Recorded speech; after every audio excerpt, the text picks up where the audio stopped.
ਬਹੁਤ ਹੀ ਸਤਿਕਾਰਯੋਗ ਹਾਜ਼ਰੀਨ, ਆਓ ਸਭ ਤੋਂ ਪਹਿਲਾਂ ਗੁਰਦੇਵ ਪਾਤਸ਼ਾਹ ਦੀ ਬਖਸ਼ਿਸ਼ ਮੁਕੱਦਸ ਫਤਿਹ ਬੁਲੰਦ ਕਰੀਏ। ਪਿਆਰ ਸਹਿਤ ਆਖਣਾ ਜੀ ਵਾਹਿਗੁਰੂ ਜੀ ਕਾ ਖਾਲਸਾ, ਵਾਹਿਗੁਰੂ ਜੀ ਕੀ ਫਤਿਹ। ਸਟੇਜ ਸਕੱਤਰ ਸਾਹਿਬ ਨੇ ਆਪ ਜੀ ਨੂੰ ਦੱਸਿਆ ਕਿ ਮੇਰਾ ਇਤਿਹਾਸਕਾਰੀ ਦੇ ਨਾਲ ਵਾਸਤਾ ਤਕਰੀਬਨ 1995 ਤੋਂ ਪਿਆ ਹੈ, ਔਰ ਜਿੰਨਾ ਇਤਿਹਾਸ ਦੇ ਬਾਰੇ ਮੈਂ ਪੜ੍ਹਨ ਦੀ ਜਾਂ ਘੋਖਣ ਦੀ ਕੋਸ਼ਿਸ਼ ਕੀਤੀ ਹੈ, ਇਸ ਸਿੱਟੇ ਦੇ ਉੱਪਰ ਜ਼ਰੂਰ ਪਹੁੰਚਿਆ ਹਾਂ ਕਿ ਬਾਕੀ ਇਤਿਹਾਸ ਨੂੰ ਤਾਂ ਬੇਸ਼ੱਕ ਅਸੀਂ ਛੱਡ ਹੀ ਦਈਏ। ਕੇਵਲ ਤੇ ਕੇਵਲ ਗੁਰੂ ਨਾਨਕ ਦੇਵ ਮਹਾਰਾਜ ਦੀ ਜੀਵਨ ਯਾਤਰਾ ਘਾਲਣਾ ਔਰ ਉਹਨਾਂ ਦੀ ਵਿਚਾਰਧਾਰਾ ਦੇ ਬਾਰੇ ਜੇਕਰ ਬਹੁਤ ਇਸ਼ਾਵੀ ਚਿੰਤਨ ਕਰਕੇ ਸੰਗਤ ਦੇ ਸਾਹਮਣੇ ਰੱਖਣਾ ਹੋਵੇ ਤਾਂ ਇੱਕ ਮਨੁੱਖ ਦੀ ਜ਼ਿੰਦਗੀ ਕਾਫੀ ਨਹੀਂ, ਕਈ ਜ਼ਿੰਦਗੀਆਂ ਲੱਗ ਜਾਣਗੀਆਂ ਕੇਵਲ ਤੇ ਕੇਵਲ ਗੁਰੂ ਨਾਨਕ ਸੱਚੇ ਪਾਤਸ਼ਾਹ ਮਹਾਰਾਜ ਦੀ ਵਿਚਾਰਧਾਰਾ ਨੂੰ ਸੰਗਤ ਦੇ ਸਾਹਮਣੇ ਰੱਖਣ ਦੇ ਵਾਸਤੇ। ਕਿਉਂਕਿ ਗੁਰੂ ਨਾਨਕ ਸਾਹਿਬ ਹੈ ਕਿ ਭਾਈ ਨੰਦ ਲਾਲ ਜੀ ਨੇ ਆਪਣੀ ਰਚਨਾ ਗੰਜਨਾਮਾ, ਤਕਰੀਬਨ ਟੋਟਲ ਸ਼ੇਰਾਂ ਦੀ ਗਿਣਤੀ 160 ਹੈ। ਉਸ ਗੰਜਨਾਮੇ ਦੇ ਵਿੱਚ ਭਾਈ ਨੰਦ ਲਾਲ ਜੀ ਨੇ ਗੁਰੂ ਨਾਨਕ ਸੱਚੇ ਪਾਤਸ਼ਾਹ ਦੀ ਸ਼ਖਸੀਅਤ ਦੇ ਬਾਰੇ ਇੱਕ ਸ਼ਬਦ ਕਿਹਾ ਹੈ, ਤਾਲਿਬੇ ਖਾਕ ਉਹ ਹਰ ਖਾਸ ਉਹ ਆਮ। ਤਾਲਿਬ ਦਾ ਭਾਵ ਹੁੰਦਾ ਹੈ ਤਲਬ ਰੱਖਣ ਵਾਲਾ, ਸਿੱਖਣ ਦੀ ਤਾਂਘ ਰੱਖਣ ਵਾਲਾ, ਜਾਂ ਕਿਸੇ ਪ੍ਰਾਪਤੀ ਦੇ ਵਾਸਤੇ ਬੜਾ ਉਤਸੁਕ ਰਹਿਣ ਵਾਲਾ। ਤਾਲਿਬੇ ਹੱਕ ਸ਼ਬਦ ਵੀ ਨੰਦ ਲਾਲ ਜੀ ਨੇ ਵਰਤਿਆ ਔਰ ਤਾਲਿਬੇ ਖਾਕ ਸ਼ਬਦ ਵੀ ਗੁਰੂ ਨਾਨਕ ਸਾਹਿਬ ਨੇ ਵਰਤਿਆ। ਜਦੋਂ ਉਹ ਤਾਲਿਬੇ ਹੱਕ ਦੀ ਗੱਲ ਕਰਦੇ ਨੇ ਤਾਂ ਉਹ ਕਹਿੰਦੇ ਨੇ ਤਾਲਿਬੇ ਹੱਕ ਬਾ ਹਮੇਸ਼ ਬਾ ਅਦਬ ਬਾ ਹਮੇਸ਼, ਕਿ ਜਿਹੜਾ ਤਾਲਿਬੇ ਹੱਕ, ਜਿਹੜਾ ਖੁਦਾਈ ਗਿਆਨ ਦਾ ਵਿਦਿਆਰਥੀ ਹੈ, ਉਸ ਦਾ ਪਹਿਲਾ ਸਲੀਕਾ ਹੈ ਕਿ ਹਮੇਸ਼ਾ ਅਦਬ ਦੇ ਵਿੱਚ ਰਵੇ। ਸੋ ਤਾਲਿਬੇ ਹੱਕ ਜਦੋਂ ਗੁਰੂ ਨਾਨਕ ਸੱਚੇ ਪਾਤਸ਼ਾਹ ਮਹਾਰਾਜ ਦੀ ਸ਼ਖਸੀਅਤ ਦੇ ਅਦਬ ਦੇ ਵਿੱਚ ਝੁਕਦਾ ਹੈ ਤੇ ਫਿਰ ਉਹਦੇ ਮਨ ਦੇ ਵਿੱਚ ਕੀ ਪੈਦਾ ਹੁੰਦਾ ਹੈ? ਉਹ ਹੈ ਤਾਲਿਬੇ ਖਾਕ। ਨੰਦ ਲਾਲ ਜੀ ਕਹਿੰਦੇ ਨੇ ਕਿ ਚਾਹੇ ਕੋਈ ਆਮ ਹੈ, ਚਾਹੇ ਕੋਈ ਖਾਸ ਹੈ, ਹਰ ਕੋਈ ਚਾਹੁੰਦਾ ਹੈ ਕਿ ਗੁਰੂ ਨਾਨਕ ਦੇ ਕਦਮਾਂ ਦੀ ਖਾਕ ਮੇਰੇ ਮਸਤਕ ਦੇ ਉੱਪਰ ਲੱਗ ਜਾਵੇ। ਤਾਲਿਬੇ ਖਾਕ ਉਹ ਹਰ ਖਾਸ ਉਹ ਹਰ ਆਮ, ਚਹੇ ਮਲਾਇਕੇ ਚਹੇ ਹਾਜ਼ਰੀਨ ਤਮਾਮ। ਚਾਹੇ ਕੋਈ ਕਿੰਨੀ ਵੀ ਮਲਕੀਅਤ ਦਾ ਮਾਲਕ ਹੋਵੇ ਤੇ ਚਾਹੇ ਉਹ ਫਿਰ ਹਜ਼ੂਮੇ ਖੁਸ਼ ਦੇ ਵਿੱਚ ਬੈਠਾ ਹੋਵੇ, ਹਰ ਇੱਕ ਦੀ ਇੱਛਾ ਤਾਂ ਇਹੀ ਹੈ ਕਿ ਗੁਰੂ ਨਾਨਕ ਦੇ ਕਦਮਾਂ ਦੀ ਧੂੜ ਮੇਰੇ ਮੱਥੇ ਨੂੰ ਲੱਗ ਜਾਵੇ। ਫਿਰ ਲੱਗੇ ਕਿਵੇਂ? ਗੁਰੂ ਨਾਨਕ ਸਾਹਿਬ ਦੇ ਕਦਮਾਂ ਦੀ ਧੂੜ ਦਾ ਸੰਬੰਧ ਕੇਵਲ ਸਰੀਰ ਦੇ ਨਾਲ ਤਾਂ ਹੈ ਨਹੀਂ। ਲੱਗੇ ਕਿਵੇਂ? ਨੰਦ ਨਾਲ ਅਗਲੀ ਗੱਲ ਕਰਦੇ ਨੇ, ਕਹਿੰਦੇ ਨੇ ਕਿ ਆ ਹਜ਼ੂਮੇ ਖੁਸ਼ ਬਹਿਰ ਜ਼ਿੰਦਗੀ ਅਸਤ, ਆ ਹਜ਼ੂਮੇ ਖੁਸ਼ ਕੇ ਬਹਿਰ ਬੰਦਗੀ ਅਸਤ, ਆ ਹਜ਼ੂਮੇ ਖੁਸ਼ ਕੇ ਬਹਿਰੋ ਯਾਦ ਅਸਤ, ਆ ਹਜ਼ੂਮੇ ਖੁਸ਼ ਅੱਗੇ ਫਰਿਆਦ ਅਸਤ। ਹਜ਼ੂਮ ਇਕੱਠ ਨੂੰ ਕਿਹਾ ਜਾਂਦਾ ਹੈ ਔਰ ਫਾਰਸੀ ਦੇ ਵਿੱਚ ਹਜ਼ੂਮੇ ਖੁਸ਼ ਰੂਹਾਨੀ ਖੇੜੇ ਵਾਲੇ ਲੋਕਾਂ ਦਾ ਇਕੱਠ। ਸਾਡੀ ਪੰਜਾਬੀ ਭਾਸ਼ਾ ਦੇ ਵਿੱਚ ਸਤ ਸੰਗਤ, ਸਤ ਸੰਗਤ ਦੇ ਵਿੱਚ ਆਉਣ ਦੇ ਨਾਲ, ਬੰਦਗੀ 'ਚ ਜੁੜਨ ਦੇ ਨਾਲ, ਉਹਦੀ ਯਾਦ ਨੂੰ ਆਪਣੇ ਹਿਰਦੇ 'ਚ ਵਸਾਉਣ ਦੇ ਨਾਲ, ਤੇ ਹਿਰਦੇ ਦੇ ਵਿੱਚ ਯਾਦ ਨੂੰ ਵਸਾਉਣ ਤੋਂ ਬਾਅਦ ਜਿਹੜੀ ਮਨੁੱਖ ਦੀ ਜ਼ੁਬਾਨ ਦੇ ਉੱਪਰ ਫਰਿਆਦ ਆਉਂਦੀ ਹੈ, ਉਹਦੇ ਵਿੱਚੋਂ ਗੁਰੂ ਨਾਨਕ ਸਾਹਿਬ ਦੇ ਚਰਨਾਂ ਦੀ ਧੂੜ ਨੂੰ ਮਹਿਸੂਸ ਕੀਤਾ ਜਾ ਸਕਦਾ ਹੈ। ਤੇ ਇਸ ਨੂੰ ਜੇਕਰ ਪੰਜਾਬੀ ਦੇ ਵਿੱਚ ਗੱਲ ਕਰੀਏ ਤੇ ਭਾਈ ਸਾਹਿਬ ਭਾਈ ਗੁਰਦਾਸ ਬਹੁਤ ਪਿਆਰਾ ਫਰਮਾਨ ਕਰਦੇ ਨੇ। ਉਹ ਕਹਿੰਦੇ ਨੇ ਕਿ ਚਰਨ ਧੂੜ ਕਿੱਥੋਂ ਮਿਲੇ, ਕਿਵੇਂ ਮਿਲੇ, ਉਹ ਕਿਵੇਂ ਦਾ ਸਮਾਂ ਹੋਵੇ। ਤੇ ਭਾਈ ਨੰਦ ਲਾਲ ਜੀ ਜਦੋਂ ਹਜ਼ੂਮੇ ਖੁਸ਼ ਦੀ ਗੱਲ ਕਰਦੇ ਨੇ ਤੇ ਭਾਈ ਸਾਹਿਬ ਭਾਈ ਗੁਰਦਾਸ ਸਾਡੇ ਸਾਹਮਣੇ ਇੱਕ ਵੱਖਰਾ ਰੂਪ ਰੱਖ ਦਿੰਦੇ ਨੇ। ਉਹ ਕਹਿੰਦੇ ਨੇ ਕਬ ਲਾਗੈ ਮਸਤਕ ਚਰਨਨ ਰਜ, ਰਜ ਚਰਨ ਧੂੜ, ਕਬ ਲਾਗੈ ਮਸਤਕ ਚਰਨਨ ਰਜ, ਦਰਸ ਦਇਆ ਦ੍ਰਿਗਨ ਕਬ ਦੇਖੂੰ, ਅੰਮ੍ਰਿਤ ਬਚਨ ਸੁਨੋ ਕਬ ਸਰਵਣਨ, ਕਬ ਰਸਨਾ ਬੇਨਤੀ ਬਸੇ। ਚਾਰ ਚੀਜ਼ਾਂ, ਸ਼ਬਦ ਨੂੰ ਸੁਣਨਾ, ਸ਼ਬਦ ਨੂੰ ਮੰਨਣਾ, ਅਰਦਾਸ ਦੇ ਵਿੱਚ ਹਿਰਦੇ ਦਾ ਝੁਕ ਜਾਣਾ ਤੇ ਗੁਰੂ ਦੀ ਗੋਦ ਦੇ ਵਿੱਚ ਬੈਠੇ ਹੋਣਾ। ਇਹ ਚਾਰ ਚੀਜ਼ਾਂ ਜਦੋਂ ਇਕੱਠੀਆਂ ਹੁੰਦੀਆਂ ਨੇ ਤੇ ਭਾਵ ਹੈ ਸਤ ਸੰਗਤ। ਗੁਰੂ ਨਾਨਕ ਦੇਵ ਸੱਚੇ ਪਾਤਸ਼ਾਹ ਮਹਾਰਾਜ ਦੇ 550 ਸਾਲਾ ਪ੍ਰਗਟ ਦਿਹਾੜੇ ਨੂੰ ਸਮਰਪਿਤ ਇਹਨਾਂ ਸਮਾਗਮਾਂ ਦੇ ਵਿੱਚ ਜਿਹੜੀ ਪ੍ਰਬੰਧਕ ਸਾਹਿਬਾਨ ਦੇ ਵੱਲੋਂ ਲੜੀ ਚਲਾਈ ਜਾ ਰਹੀ ਹੈ, ਉਹਦੇ ਵਿੱਚ ਮੇਰਾ ਅੱਜ ਦਾ ਵਿਸ਼ਾ ਹੈ ਗੁਰੂ ਨਾਨਕ ਸਾਹਿਬ ਦੇ ਉਹ ਸ਼ਰਧਾਲੂ ਜਿਹੜੇ ਦੀਨ ਇਸਲਾਮ ਦੇ ਧਾਰਨੀ ਸਨ, ਭਾਵ ਕਿ ਮੁਸਲਮਾਨ ਸ਼ਰਧਾਲੂ। ਤੇ ਜਦੋਂ ਮੈਂ ਖੋਜ ਕਰ ਰਿਹਾ ਸੀ ਇਸ ਵਿਸ਼ੇ ਦੇ ਉੱਪਰ, ਖਾਸ ਕਰਕੇ ਜਦੋਂ ਮੈਂ ਇੱਕ ਉਰਦੂ ਦੀ ਕਿਤਾਬ ਹੈ ਤਾਰੀਖ ਭੱਟੀਆਂ, ਜਦੋਂ ਮੈਂ ਉਹਨੂੰ ਪੜ੍ਹ ਰਿਹਾ ਸੀ ਤੇ ਮੈਂ ਸੋਚ ਰਿਹਾ ਸੀ ਕਿ ਇੱਕ ਨਹੀਂ ਬਲਕਿ ਮੈਂ ਸਾਰੀ ਜ਼ਿੰਦਗੀ ਵੀ ਸਿਰਫ ਇੱਕੋ ਵਿਸ਼ੇ ਦੇ ਉੱਪਰ ਖੋਜ ਕਰਾਂ ਨਾ ਕਿ ਗੁਰੂ ਨਾਨਕ ਸਾਹਿਬ ਦੇ ਮੁਸਲਮਾਨ ਸ਼ਰਧਾਲੂ ਕਿੰਨੇ ਨੇ, ਤਾਂ ਵੀ ਉਹ ਪੂਰੀ ਨਹੀਂ ਹੋ ਸਕਦੀ। ਕਿਉਂਕਿ ਗੱਲ ਪਹਿਲੇ ਦਿਨ ਤੋਂ ਸ਼ੁਰੂ ਹੁੰਦੀ ਹੈ ਕਿ ਜਦੋਂ ਗੁਰੂ ਨਾਨਕ ਸਾਹਿਬ ਸਰੀਰ ਰੂਪ ਦੇ ਵਿੱਚ ਇਸ ਜਗਤ ਦੇ ਵਿੱਚ ਆਉਂਦੇ ਨੇ ਤੇ ਪਹਿਲਾ ਦਰਸ਼ਨ ਕਰਨ ਵਾਲੀ ਮਾਈ ਦੌਲਤਾਂ ਵੀ ਮੁਸਲਮਾਨ ਪਰਿਵਾਰ ਦੇ ਵਿੱਚ, ਇਕਬਾਲ ਖਾਨ ਦੀ ਬੇਟੀ। ਗੁਰੂ ਨਾਨਕ ਦੇਵ ਮਹਾਰਾਜ ਸੰਸਾਰ ਦੇ ਵਿੱਚ ਆਏ ਤੇ ਸਰੀਰ ਕਰਕੇ ਪਹਿਲਾ ਦੀਦਾਰ ਕੀਤਾ ਹੈ ਤਾਈ ਦੌਲਤਾਂ ਨੇ। ਇਹ ਗੱਲ ਵੱਖਰੀ ਹੈ ਕਿ ਅਸੀਂ ਉਹਨਾਂ ਦੇ ਜੀਵਨ ਦੇ ਬਾਰੇ ਵੀ ਖੋਜ ਨਹੀਂ ਕਰ ਸਕੇ। ਜਿੰਨੀ ਕੁ ਖੋਜ ਕੀਤੀ ਗਈ, ਸਿਰਫ ਇੰਨਾ ਕੁ ਸਬੂਤ ਮਿਲਿਆ ਕਿ ਉਹਨਾਂ ਦੇ ਪਿਤਾ ਦਾ ਨਾਮ ਇਕਬਾਲ ਖਾਨ ਸੀ ਤੇ ਇਕਬਾਲ ਖਾਨ ਜਿਹੜੇ ਨੇ ਉਹ ਰਿਸ਼ਤੇ ਦੇ ਵਿੱਚ ਬਦਰੂ ਜੀ ਦੇ ਭਰਾ ਸੀ ਤੇ ਬਦਰੂ ਜੀ ਜਿਹੜੇ ਨੇ ਉਹ ਭਾਈ ਮਰਦਾਨਾ ਜੀ ਦੇ ਪਿਤਾ ਜੀ ਸੀ। ਇਹਦਾ ਮਤਲਬ ਕਿ ਜਿਹੜੀ ਦਾਈ ਦੌਲਤਾਂ ਹੈ ਉਹ ਜਾਂ ਤਾਂ ਭਾਈ ਮਰਦਾਨਾ ਜੀ ਦੇ ਤਾਏ ਦੀ ਨੂੰਹ ਹੈ ਤੇ ਜਾਂ ਉਹਨਾਂ ਦੀ ਬੇਟੀ ਹੈ। ਕਿਉਂਕਿ ਜਿਸ ਉਮਰ ਦੇ ਵਿੱਚ ਉਹ ਦਾਈ ਪੁਣੇ ਦਾ ਕੰਮ ਕਰ ਰਹੀ ਹੈ ਉਹਦੇ ਮੁਤਾਬਕ ਕਿ ਵਿਆਹ ਹੋ ਚੁੱਕਾ ਹੋਵੇ। ਵਿਆਹ ਹੋਇਆ ਨਹੀਂ ਹੋਇਆ ਇਸ ਦੇ ਬਾਰੇ ਤਵਾਰੀਖ ਦੇ ਵਿੱਚ ਸਾਡੇ ਕੋਲ ਸਬੂਤ ਨਹੀਂ ਮਿਲਦੇ, ਪਰ ਹਾਂ ਇਹ ਅੰਤਮ ਸੱਚ ਹੈ ਜੋ ਸਾਡੇ ਸਰੋਤਾਂ ਦੇ ਵਿੱਚ ਮਿਲਦਾ ਹੈ ਕਿ ਗੁਰੂ ਨਾਨਕ ਸਾਹਿਬ ਜਦੋਂ ਇਸ ਸੰਸਾਰ ਦੇ ਵਿੱਚ, ਸੰਸਾਰ ਮੰਚ ਦੇ ਵਿੱਚ ਉਸ ਪਰਮਾਤਮਾ ਦਾ ਨਿਰਾਕਾਰ ਰੂਪ ਜਦੋਂ ਸਰਾਕਾਰ ਰੂਪ ਦੇ ਵਿੱਚ ਪ੍ਰਗਟ ਹੋਇਆ ਤੇ ਪਹਿਲੇ ਸਰੀਰਕ ਰੂਪ ਦੇ ਵਿੱਚ ਦੇ ਦੀਦਾਰ ਕੀਤੇ ਨੇ ਤੇ ਦਾਈ ਦੌਲਤਾਂ ਜੀ ਨੇ ਕੀਤੇ ਨੇ, ਉਹ ਵੀ ਮੁਸਲਮਾਨ ਪਰਿਵਾਰ ਦੇ ਵਿੱਚੋਂ ਨੇ। ਔਰ ਖੁਦਾ ਦੇ ਦੀਦਾਰ, ਨਿਰੰਕਾਰ ਦੇ ਰੂਪ ਦੇ ਦੀਦਾਰ ਤੇ ਫਿਰ ਗੁਰੂ ਨਾਨਕ ਸਾਹਿਬ ਹੈ ਕਿ ਅਕਸਰ ਅਸੀਂ ਜਦੋਂ ਅੱਜ ਵੀ ਮੈਂ ਕਈ ਵਾਰੀ ਵੇਖਦਾ ਮੰਚਾਂ ਦੇ ਉੱਪਰੋਂ, ਸਟੇਜਾਂ ਦੇ ਉੱਪਰੋਂ ਇੱਕ ਸ਼ਬਦ ਕਹਿ ਦਿੰਦੇ ਆ ਕਿ ਗੁਰੂ ਨਾਨਕ ਸਾਹਿਬ ਕਲਯੁਗ ਦੇ ਅਵਤਾਰ, ਪਰ ਸਾਡੀ ਗੁਰਮਤਿ ਵਿਚਾਰਧਾਰਾ ਤਾਂ ਅਵਤਾਰਵਾਦ ਨੂੰ ਮੰਨਦੀ ਹੀ ਨਹੀਂ। ਤੇ ਜੇ ਕਿਤੇ ਤੁਸੀਂ ਹਿੰਦੂ ਧਰਮ ਦੇ ਪੁਰਾਣਾਂ ਦੇ ਵਿੱਚੋਂ 24 ਅਵਤਾਰਾਂ ਨੂੰ ਪੜ੍ਹ ਲਓ, ਜਿਨ੍ਹਾਂ ਦੇ ਵਿੱਚ ਪਹਿਲਾਂ ਮੱਛ ਆ ਜਾਂਦਾ ਹੈ, ਫਿਰ ਕਸ਼ ਆ ਜਾਂਦਾ ਹੈ, ਫਿਰ ਵਾਮਨ ਆ ਜਾਂਦਾ ਹੈ, ਫਿਰ ਨਰਸਿੰਘ ਆ ਜਾਂਦਾ ਹੈ, ਉਸ ਤੋਂ ਚੱਲਦਿਆਂ ਕਲਕੀ ਅਵਤਾਰ ਤੱਕ, ਇਹਨਾਂ 24 ਅਵਤਾਰਾਂ ਦੇ ਵਿੱਚ ਤਾਂ ਪੁਰਾਣਾ ਵਾਲਿਆਂ ਨੇ ਤੇ ਗੁਰੂ ਨਾਨਕ ਸਾਹਿਬ ਦਾ ਨਾਮ ਹੀ ਨਹੀਂ ਦਿੱਤਾ। ਅਸੀਂ ਆਪਣੇ ਆਪ ਹੀ ਕਿਉਂ ਬਣਾ ਲਿਆ? ਕਿਉਂਕਿ ਅਸੀਂ ਨਿਰੰਕਾਰ ਤੇ ਅਵਤਾਰ ਦੇ ਅੰਤਰ ਨੂੰ ਨਾ ਸਮਝ ਸਕੇ। ਅਵਤਾਰ ਸੰਸਕ੍ਰਿਤ ਦਾ ਸ਼ਬਦ ਹੈ ਜਿਸ ਦਾ ਭਾਵ ਹੈ ਪਰਮਾਤਮਾ ਦੇ ਵੱਲੋਂ ਉਤਾਰਿਆ ਹੋਇਆ। ਅਵਤਾਰ ਉੱਪਰੋਂ ਉਤਾਰਿਆ ਹੋਇਆ, ਪਰ ਗੁਰੂ ਨਾਨਕ ਸਾਹਿਬ ਅਵਤਾਰ ਨਹੀਂ ਹੈ। ਉਹ ਕੀ ਨੇ? ਭੱਟ ਸਾਹਿਬਾਨ ਕਹਿੰਦੇ ਨੇ ਆਪ ਨਾਰਾਇਣ ਕਲਾਧਾਰ ਜਗ ਮਹਿ ਪਰਵਰਿਓ, ਨਿਰੰਕਾਰ ਆਕਾਰ ਜੋਤ ਜਗ ਮੰਡਲ ਕਰਿਓ। ਨਿਰੰਕਾਰ ਨੇ ਆਪਣੇ ਨਿਰਾਕਾਰ ਰੂਪ ਨੂੰ ਸਰਾਕਾਰ ਰੂਪ ਦੇ ਵਿੱਚ ਸੰਸਾਰ ਦੇ ਵਿੱਚ ਪ੍ਰਗਟ ਕੀਤਾ ਹੈ। ਇਸ ਕਰਕੇ ਗੁਰੂ ਨਾਨਕ ਸਾਹਿਬ ਨਿਰੰਕਾਰ ਦੇ ਭੇਜੇ ਅਵਤਾਰ ਨਹੀਂ, ਬਲਕਿ ਆਪ ਨਿਰੰਕਾਰ ਨੇ। ਇਸੇ ਕਰਕੇ ਭਾਈ ਸਾਹਿਬ ਭਾਈ ਗੁਰਦਾਸ ਨੇ ਵੀ ਜਦੋਂ ਉਹਨਾਂ ਦੀ ਸੰਸਾਰ ਦੇ ਵਿੱਚ ਆਮਦ ਦੀ ਗੱਲ ਕੀਤੀ ਹੈ, ਜਨਮਿਆ ਸ਼ਬਦ ਨਹੀਂ ਵਰਤਿਆ। ਕਿਉਂ? ਕਿਉਂਕਿ ਉਹਨਾਂ ਨੇ ਵੀ ਕਿਹਾ ਸਤਿਗੁਰ ਨਾਨਕ ਪ੍ਰਗਟਿਆ। ਕਿਉਂਕਿ ਪਰਮਾਤਮਾ ਦੇ ਰੂਪ ਹੀ ਦੋ ਨੇ, ਇੱਕ ਗੁਪਤ ਇੱਕ ਪ੍ਰਗਟ, ਇੱਕ ਸਰਾਕਾਰ ਤੇ ਇੱਕ ਨਿਰਾਕਾਰ। ਇਹ ਤਾਂ ਨਿਰਾਕਾਰ ਦਾ ਸਰਾਕਾਰ ਰੂਪ ਸੰਸਾਰ ਦੇ ਵਿੱਚ ਪ੍ਰਗਟ ਹੋਇਆ। ਸੋ ਗੁਰੂ ਨਾਨਕ ਸਾਹਿਬ ਆਪ ਨਿਰੰਕਾਰ ਨੇ ਤੇ ਉਸ ਨਿਰੰਕਾਰ ਦਾ ਸਰਾਕਾਰ ਰੂਪ ਦੇ ਵਿੱਚ ਪਹਿਲਾ ਦੀਦਾਰ ਕੀਤਾ ਹੈ। ਮਾਂ ਤੋਂ ਵੀ ਪਹਿਲਾਂ ਦਾਈ ਦੀਦਾਰ ਕਰਦੀ ਹੈ ਬੀਬੀ ਦੌਲਤ। ਸੋ ਇੱਥੋਂ ਉਸ ਰਿਸ਼ਤੇ ਦਾ ਆਰੰਭ ਹੋ ਜਾਂਦਾ ਹੈ। ਤੇ ਘਰ ਦੇ ਵਿੱਚ ਇੱਕ ਹੋਰ ਬੀਬੀ ਹੈ ਜਿਹੜੀ ਗੁਰੂ ਨਾਨਕ ਸਾਹਿਬ ਦੀ ਮਾਤਾ ਦਾ ਉਹਨਾਂ ਸਮਿਆਂ ਦੇ ਵਿੱਚ ਜਦੋਂ ਬਾਲ ਬਹੁਤ ਛੋਟਾ ਹੈ, ਘਰ ਦੇ ਵਿੱਚ ਕੰਮ ਦੇ ਵਿੱਚ ਹੱਥ ਵੰਡਾਉਂਦੀ ਹੈ। ਉਹ ਵੀ ਇਸਲਾਮੀ ਪਰਿਵਾਰ ਦੇ ਵਿੱਚੋਂ ਨਾਮ ਹੈ ਬੀਬੀ ਤੁਲਸਾ। ਬੀਬੀ ਤੁਲਸਾ ਨੇ ਨੂਰ ਕਰਕੇ ਤੱਕਿਆ ਗੁਰੂ ਨਾਨਕ ਸਾਹਿਬ। ਇਹਨਾਂ ਦੋ ਚੀਜ਼ਾਂ ਨੂੰ ਸਮਝੋ, ਦੋਹਾਂ ਹੀ ਬੀਬੀਆਂ ਦਾ ਸੰਬੰਧ ਇਸਲਾਮ ਦੇ ਨਾਲ ਹੈ। ਬੀਬੀ ਦੌਲਤਾਂ ਨੇ ਗੁਰੂ ਨਾਨਕ ਸਾਹਿਬ ਨੂੰ ਸਰੀਰ ਕਰਕੇ ਵੇਖਿਆ, ਤੁਲਸਾ ਨੇ ਨੂਰ ਕਰਕੇ ਵੇਖਿਆ। ਇੱਕ ਜਨਮ ਸਾਖੀ ਹੈ, ਅਸੀਂ ਉਸ ਨੂੰ ਕਹਿੰਦੇ ਪੁਰਾਤਨ ਜਨਮ ਸਾਖੀ।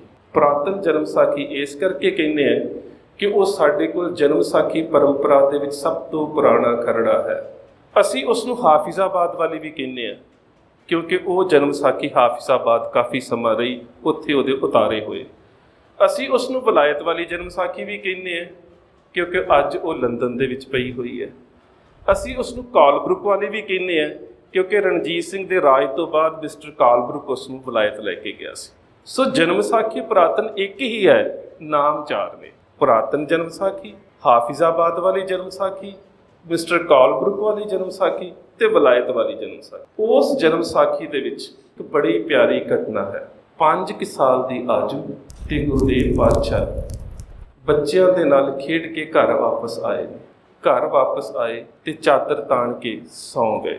ਅਕਸਰ ਮੇਰੀਆਂ ਭੈਣਾਂ ਜਾਣਦੀਆਂ ਨੇ ਕਿ ਬੱਚਾ ਸਕੂਲ ਤੋਂ ਆਵੇ ਜਾਂ ਖੇਡ ਕੇ ਆਵੇ, ਇੱਕ ਨਿਰਧਾਰਤ ਸਮੇਂ ਤੋਂ ਬਾਅਦ ਉਹ ਉੱਠਦਾ ਹੈ ਤੇ ਜੇਕਰ ਬੱਚਾ ਉਸ ਨਿਰਧਾਰਤ ਸਮੇਂ ਤੋਂ ਬਾਅਦ ਨਾ ਉੱਠੇ ਤੇ ਮਾਂ ਨੂੰ ਫਿਕਰ ਪੈ ਜਾਂਦਾ ਹੈ ਕਿ ਰੋਜ਼ ਖੇਡ ਕੇ ਆਉਂਦਾ ਹੈ, ਇੰਨੇ ਵਜੇ ਇੰਨੇ ਵਕਤ ਦੇ ਬਾਅਦ ਇੰਨੇ ਪਹਿਰਾਂ ਦੇ ਬਾਅਦ ਉੱਠ ਜਾਇਆ ਕਰਦਾ ਸੀ, ਅੱਜ ਉੱਠਿਆ ਕਿਉਂ ਨਹੀਂ ਹੈ? ਨਹੀਂ ਉੱਠੇ। ਮਨ ਦੇ ਵਿੱਚ ਇੱਕ ਚਿੰਤਾ ਨੇ ਜਨਮ ਲਿਆ ਤੇ ਮਾਤਾ ਤ੍ਰਿਪਤਾ ਜੀ ਤੁਲਸਾ ਨੂੰ ਆਵਾਜ਼ ਮਾਰਦੇ ਨੇ, ਤੁਲਸਾ ਵੇਖ ਜਰਾ, ਗੁਰੂ ਨਾਨਕ ਖੇਡ ਕੇ ਆਇਆ ਸੀ। ਉਹਨਾਂ ਨੇ ਤਾਂ ਸ਼ਬਦ ਨਾਨਕ ਹੀ ਵਰਤਿਆ ਹੋਵੇਗਾ, ਪੋਤਿਆ, ਅਸੀਂ ਗੁਰੂ ਨਾਨਕ ਸ਼ਬਦ ਕਵਾਂਗੇ। ਨਾਨਕ ਖੇਡ ਕੇ ਆਇਆ ਸੀ, ਅਜੇ ਉੱਠਿਆ ਨਹੀਂ, ਰੋਜ਼ ਉੱਠ ਜਾਂਦਾ ਸੀ, ਅੱਜ ਉੱਠਿਆ ਨਹੀਂ, ਕੀ ਗੱਲ ਹੋ ਗਈ ਹੈ? ਤੁਲਸਾ ਵੇਖਣ ਦੇ ਵਾਸਤੇ ਗਈ ਤੇ 5 ਸਾਲ ਦੀ ਆਜੂ ਦੇ ਵਿੱਚ ਚਾਦਰ ਲੈ ਕੇ ਲੇਟੇ ਨੇ, ਇੱਕ ਪੈਰ ਚਾਦਰ ਦੇ ਵਿੱਚੋਂ ਬਾਹਰ ਹੈ। ਪਤਾ ਨਹੀਂ ਤੁਲਸਾ ਦੇ ਮਨ ਦੇ ਵਿੱਚ ਕੀ ਆਇਆ, ਉਸ ਪੈਰ ਦੇ ਉੱਪਰ ਸਿਰ ਨਿਵਾ ਦਿੱਤਾ। ਐਸਾ ਸਿਰ ਨਿਵਾਇਆ, ਚੁੱਕਿਆ ਹੀ ਨਾ, ਪਤਾ ਨਹੀਂ ਕਿਸ ਵਜਤ ਦੇ ਵਿੱਚ, ਕਿਸ ਆਨੰਦ ਦੇ ਵਿੱਚ ਚਲੀ ਗਈ। ਉਧਰੋਂ ਮਾਤਾ ਜੀ ਆਵਾਜ਼ ਮਾਰ ਰਹੇ ਨੇ, ਤੁਲਸਾ ਮੈਂ ਤੈਨੂੰ ਭੇਜਿਆ ਸੀ ਕਿ ਨਾਨਕ ਨੂੰ ਵੇਖ ਕੇ ਆ, ਅਜੇ ਉੱਠਿਆ ਨਹੀਂ, ਠੀਕ ਤੇ ਹੈ। ਤੇ ਤੁਲਸਾ ਦੇ ਮੂੰਹੋਂ ਇੱਕ ਹੀ ਗੱਲ ਨਿਕਲੀ ਹੈ, ਤੇਰਾ ਨਾਨਕ ਹੈ ਨਹੀਂ। ਹੁਣ ਖਿਆਲ ਕਰਿਓ, ਇਹ ਸ਼ਬਦ ਮਾਂ ਦੀਆਂ ਕੰਨਾਂ ਦੇ ਵਿੱਚ ਪੈਣ ਕੇ ਤੇਰਾ ਪੁੱਤ ਹੈ ਨਹੀਂ, ਇਹ ਪੈਰਾਂ ਹੇਠੋਂ ਜ਼ਮੀਨ ਨਿਕਲ ਜਾਂਦੀ ਹੈ। ਮਾਤਾ ਜੀ ਦੌੜ ਕੇ ਆਏ, ਕਹਿੰਦੇ ਤੁਲਸਾ ਕੀ ਕਹਿ ਰਹੀ ਹੈ ਕਿ ਤੇਰਾ ਨਾਨਕ ਹੈ ਨਹੀਂ, ਨਾਨਕ ਨੂੰ ਕੀ ਹੋਇਆ? ਕਹਿੰਦੀ ਹਾਂ ਸੱਚਮੁੱਚ ਨਾਨਕ ਤੇਰਾ ਨਹੀਂ ਹੈ, ਨਾਨਕ ਸਰੀਰ ਨਹੀਂ ਹੈ, ਨਾਨਕ ਤੇ ਨੂਰ ਹੈ, ਨਾਨਕ ਨਿਰੰਕਾਰ ਹੈ, ਨਾਨਕ ਤੇਰਾ ਨਹੀਂ, ਨਾਨਕ ਤੇ ਸੰਸਾਰ ਦਾ ਹੈ। ਨਾਨਕ ਤੇਰਾ ਨਹੀਂ, ਨਾਨਕ ਤੇ ਸੰਸਾਰ ਦਾ ਹੈ। ਸੋ ਗੁਰੂ ਨਾਨਕ ਸਾਹਿਬ ਦੇ ਨੂਰ ਨੂੰ ਜੇ ਪਹਿਲੀ ਵਾਰੀ ਪ੍ਰਗਟ ਕੀਤਾ ਤੇ ਉਹ ਵੀ ਬੀਬੀ ਤੁਲਸਾ ਨੇ, ਉਹ ਵੀ ਇੱਕ ਮੁਸਲਮਾਨ ਪਰਿਵਾਰ ਦੇ ਵਿੱਚੋਂ। ਗੁਰੂ ਨਾਨਕ ਸਾਹਿਬ ਦੇ ਜੀਵਨ ਦੇ ਸਾਥੀ ਜਿਨ੍ਹਾਂ ਨੇ ਸਭ ਤੋਂ ਵੱਧ ਸਮਾਂ ਉਹਨਾਂ ਦੇ ਨਾਲ ਸਮਾਂ ਬਿਤਾਇਆ ਹੈ, ਭਾਈ ਮਰਦਾਨਾ ਜੀ, ਉਮਰ ਦੇ ਵਿੱਚ ਉਹਨਾਂ ਤੋਂ 10 ਸਾਲ ਵੱਡੇ, ਜਿਹੜੇ ਉਹਨਾਂ ਦੇ ਜੀਵਨ ਦੇ ਸਰੋਤ ਸਾਨੂੰ ਮਿਲਦੇ ਨੇ। ਉਹਨਾਂ ਦਾ ਜਨਮ 1459 ਦੇ ਵਿੱਚ ਹੋਇਆ ਹੈ। ਬੀਬੀ ਲੱਖੋ ਦੀ ਕੁੱਖੋਂ, ਪਿਤਾ ਦਾ ਨਾਮ ਬਦਰੂਦੀਨ ਤੇ ਪਿੰਡ ਦੇ ਲੋਕ ਬਦਰਾ ਮਰਾਸੀ ਆਖਦੇ ਨੇ। ਗੁਰਦੇਵ ਪਾਤਸ਼ਾਹ ਦੇ ਨਾਲ ਪਹਿਲਾ ਮਿਲਾਪ ਹੋਇਆ ਤੇ ਪਾਤਸ਼ਾਹ ਨੇ ਸਵਾਲ ਹੀ ਇਹ ਕੀਤਾ ਹੈ, ਮਰਦਾਨਿਆ ਕਰਦਾ ਕੀ ਹੈ? ਔਰ ਇਹ ਮਾਣ ਕੇਵਲ ਤੇ ਕੇਵਲ ਭਾਈ ਮਰਦਾਨਾ ਜੀ ਨੂੰ ਹੈ, ਜਿਨ੍ਹਾਂ ਦੀ ਪ੍ਰਥਾਏ ਆਪਣੇ ਮਹੱਲੇ ਦੇ ਵਿੱਚ ਪਹਿਲਾ ਮਹੱਲਾ ਦਾ ਸਰੂਪ ਅੰਕਿਤ ਕਰਕੇ ਗੁਰੂ ਨਾਨਕ ਸਾਹਿਬ ਨੇ ਉਹਨਾਂ ਦੇ ਬਾਬਤ ਸ਼ਬਦ ਉਚਾਰਿਆ, ਜਾ ਕੋ ਮਿਹਰ ਮਿਹਰ ਮਿਹਰਵਾਨਾ, ਸੋਈ ਮਰਦ ਮਰਦ ਮਰਦਾਨਾ। ਮਰਦਾਨੇ ਨੂੰ ਪਹਿਲਾ ਸਵਾਲ ਗੁਰੂ ਨਾਨਕ ਸਾਹਿਬ ਦਾ, ਮਰਦਾਨੇ ਕੀ ਕਰਦਾ? ਕਹਿੰਦਾ ਹੈ ਕਿ ਮੇਰੇ ਕੋਲ ਰਬਾਬ ਵਜਾਉਣ ਦੀ ਕਲਾ ਹੈ, ਇਸ ਕਲਾ ਦੇ ਵਿੱਚ ਮੈਂ ਕਵਿਤਾ ਗਾਇਨ ਕਰਦਾ ਤੇ ਲੋਕੀ ਮੈਨੂੰ ਪੈਸਾ ਦਿੰਦੇ ਨੇ ਤੇ ਇਸ ਕਿਰਤ ਦੇ ਨਾਲ ਮੇਰਾ ਰੁਜ਼ਗਾਰ ਚੱਲਦਾ ਹੈ, ਮੇਰਾ ਘਰ-ਬਾਰ ਚੱਲਦਾ ਹੈ। ਤੇ ਪਾਤਸ਼ਾਹ ਨੇ ਸ਼ਬਦ ਬੜੇ ਪਿਆਰੇ ਕਹੇ ਨੇ, ਮਰਦਾਨਿਆ ਤੂੰ ਇਸ ਰਾਗ ਦੇ ਵਿੱਚ ਲੋਕਾਂ ਦੇ ਵਾਸਤੇ ਕਵਿਤਾ ਤੇ ਗਾਉਂਦਾ ਹੈ ਤੇ ਲੋਕ ਦੇ ਵਿੱਚ ਜੀਵਨ ਨਿਰਵਾਹ ਕਰਦਾ ਹੈ, ਪਰ ਜੇ ਕਿਤੇ ਇਸ ਰਾਗ ਦੇ ਵਿੱਚ ਸ਼ਬਦ ਨੂੰ ਪਾ ਕੇ ਗਾਵੇਂ ਤੇ ਲੋਕ ਦੇ ਨਾਲ ਨਾਲ ਪਰਲੋਕ ਵੀ ਸੁਹੇਲਾ ਹੋ ਜਾਵੇ। ਤੂੰ ਤਾਂ ਸਿਰਫ ਲੋਕ ਦੀ ਗੱਲ ਕਰ ਰਿਹਾ ਹੈ ਨਾ।